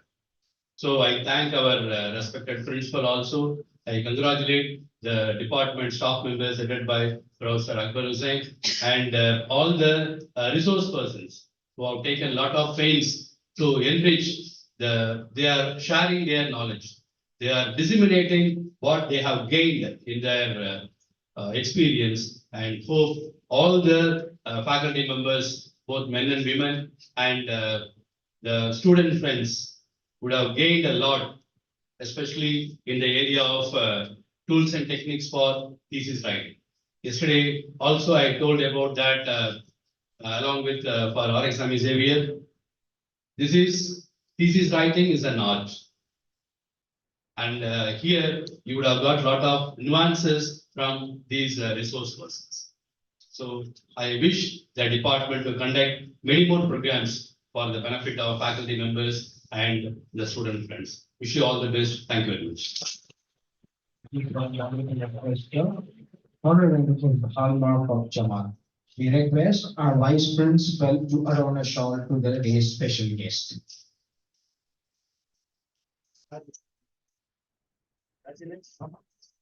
Kindly give a sound of applause, please.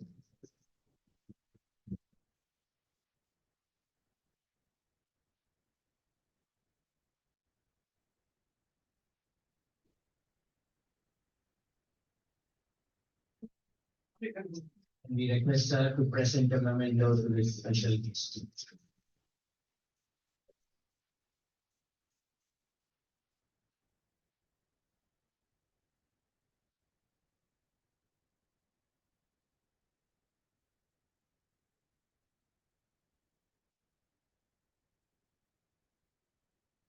Sir said they have learned a lot, but it's mutual.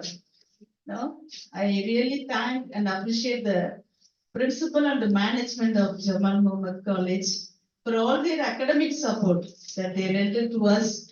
May it be the examination or valuation or research.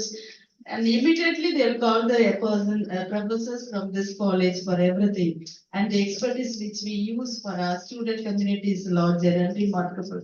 And thank you so much for all the academic collaborations that we have. So as soon as I was about to come and they were asking, the Department of History is conducting workshop, international workshop, and doing sister department போறீங்களா அப்படின்னாங்க.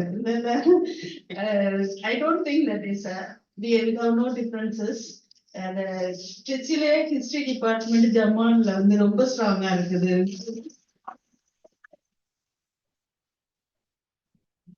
So, as soon as they called me, may it be the department or the college affairs, we are there with them.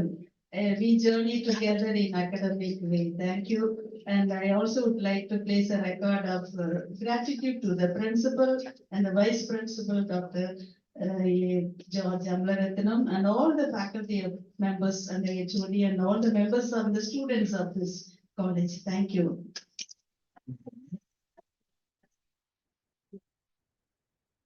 Now it's time to distribute the certificates for participants of the 5-day international workshop.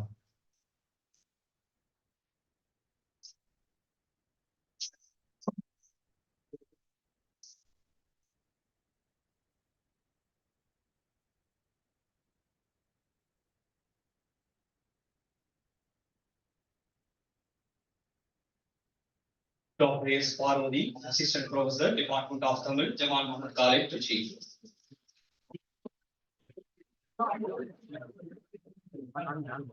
Selvi, Assistant Professor, Department of Tamil, Jamal Mohamed College, Trichy. Dr. P. Rasila Beham, Assistant Professor, Department of Tamil, Jamal Mohamed College.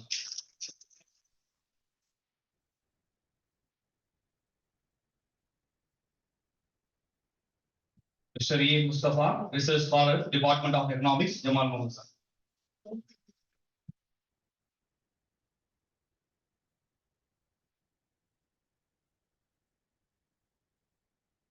Mr. E. Mohamed Askar, PhD Research Scholar, Department of History, Jamal Mohamed College.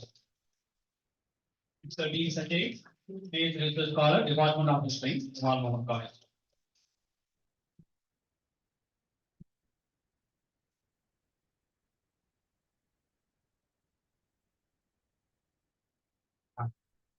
Mr. M. Kamraj, Research Scholar, Department of History, Tandai Periyar Government Art College, Trichy.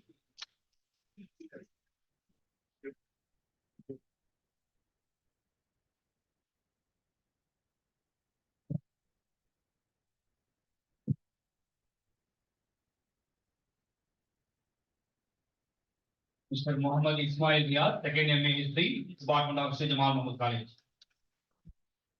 Mr. Mohamed Khan, second MA History.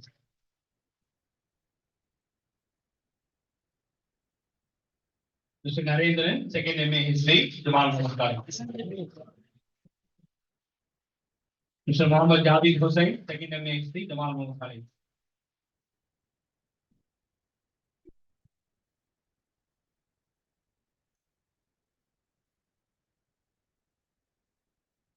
Dr. Jahir Hussain, Associate Professor, Department of Mathematics, Jamal Mohamed College.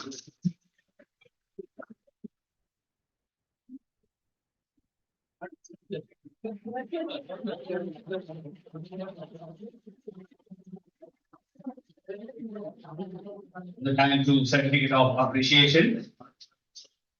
Dr. E. Akbar Hussain, convener of this 5-day international workshop.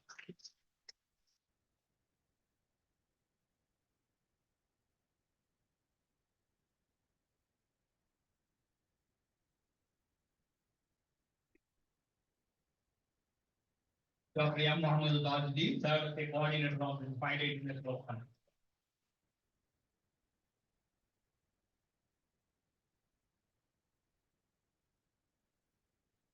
Mr. R. Vijay Kumar, Assistant Professor, Department of Physics, served as the organizing secretary of 5-day international workshop.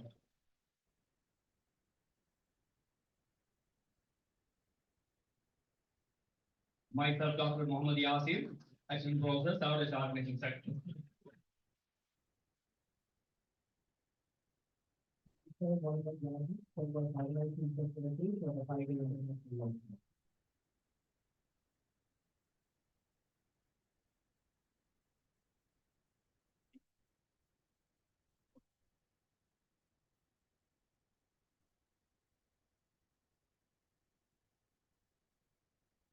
We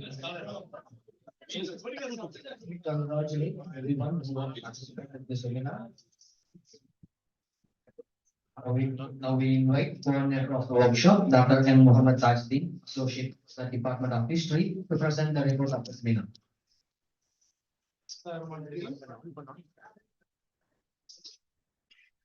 I will present the report of the 5 days international workshop organized by PG and Research on History, Jamal College, on research methodology, tools and techniques for thesis writing from 8th to 12th January 2024.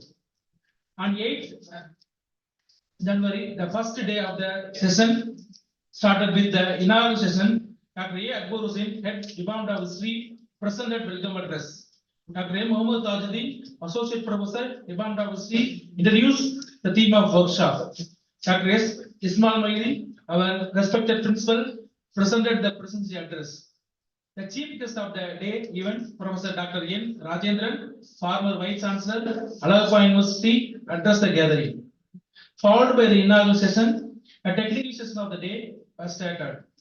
The first technical session, Attributes of Researchers, was presented by Dr. Ammar Abodi Mohammad Hussain Nasser, Professor, Department of History, University of Kufa, Iraq.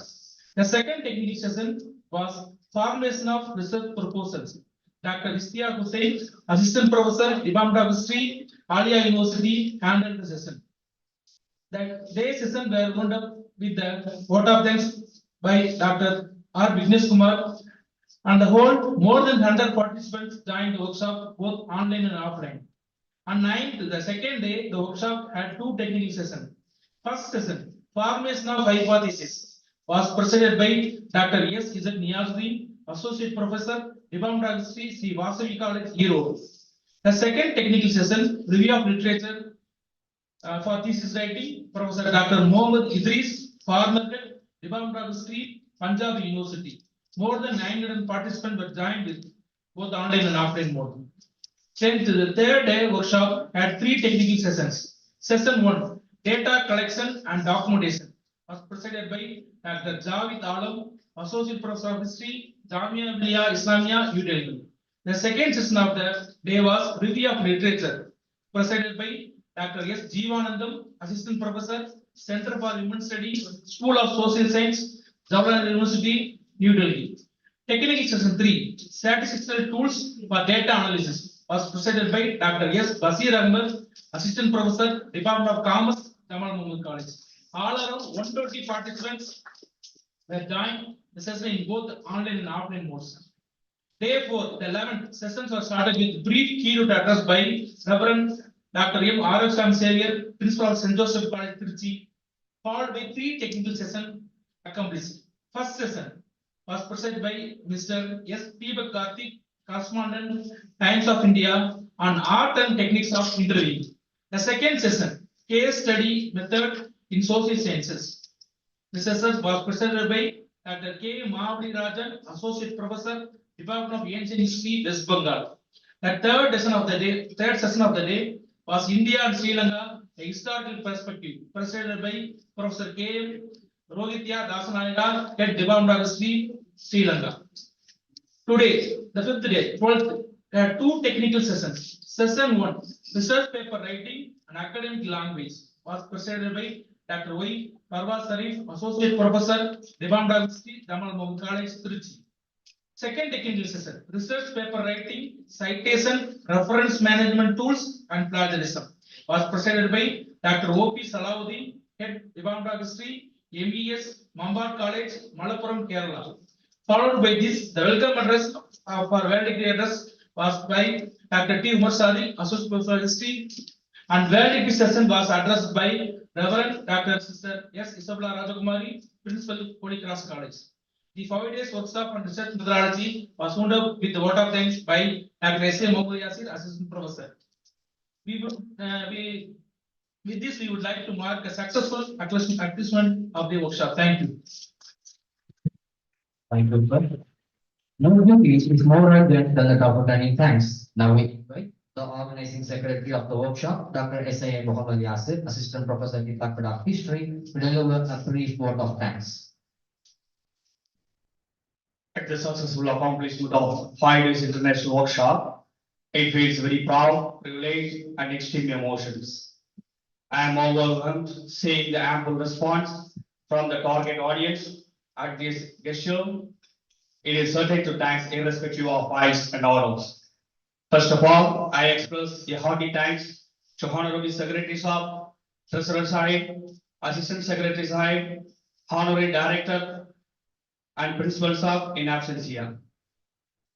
I would like to extend my thanks to our respected Vice Principal, who has been an iconic inspiration and a continuous motivation for us. We are much obliged to you, sir. Thank you.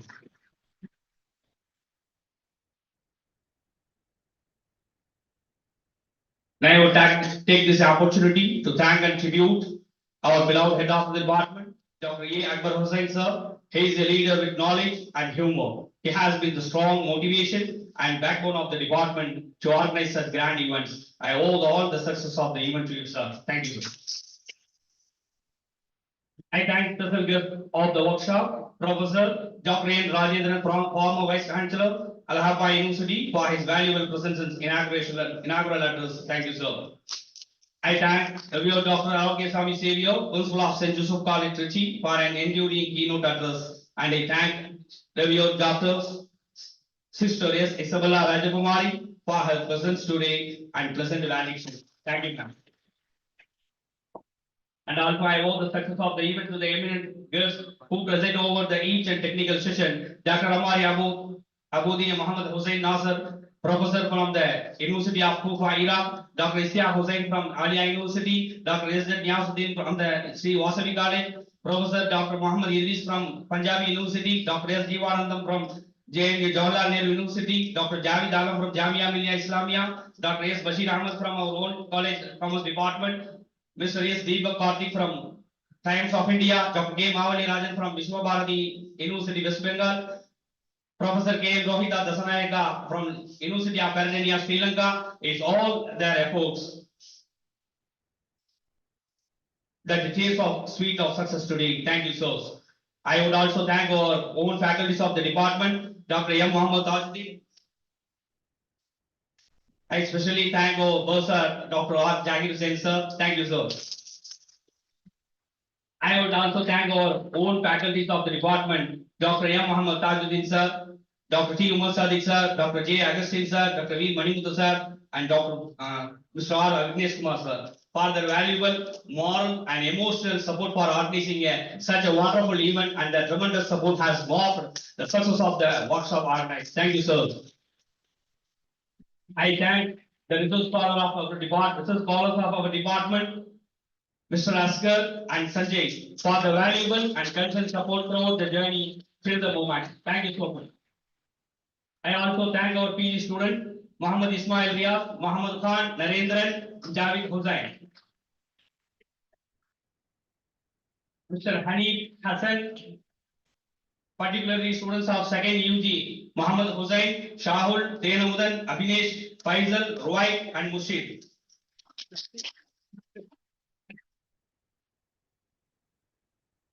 And others of their active volunteering, all our efforts have marked at the event as a successful one.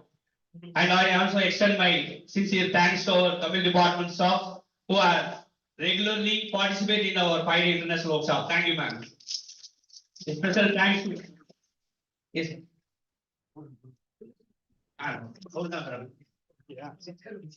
A special thanks to Mr. Mohamed Arshad of second UG who did an amazing work as a master of ceremony. Thank you, sir. I particularly thank Mr. Rafiq Bhai, attender of Department of Commerce, and also thank our attender, Mr. Samsar Begum of our own department. Thank you so much. Let's take not the least, my dear participants of the workshop, research scholars, postdoctorate fellows, and learned facilities from our own institution and other institutions across the globe. We feel cherished with all our active participants, cooperation and valuable feedback. I especially thank to Mr. Comrade, research scholar from Nadu Government Arts College. Thank you so much.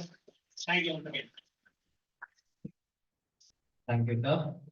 As a gesture of respect and gratitude, we request the gathering to rise up for national anthem.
மீதெல்லாம் பையன் வாங்கிக்கிறேன் மீத வச்சிருக்கேன் கீழே வைங்க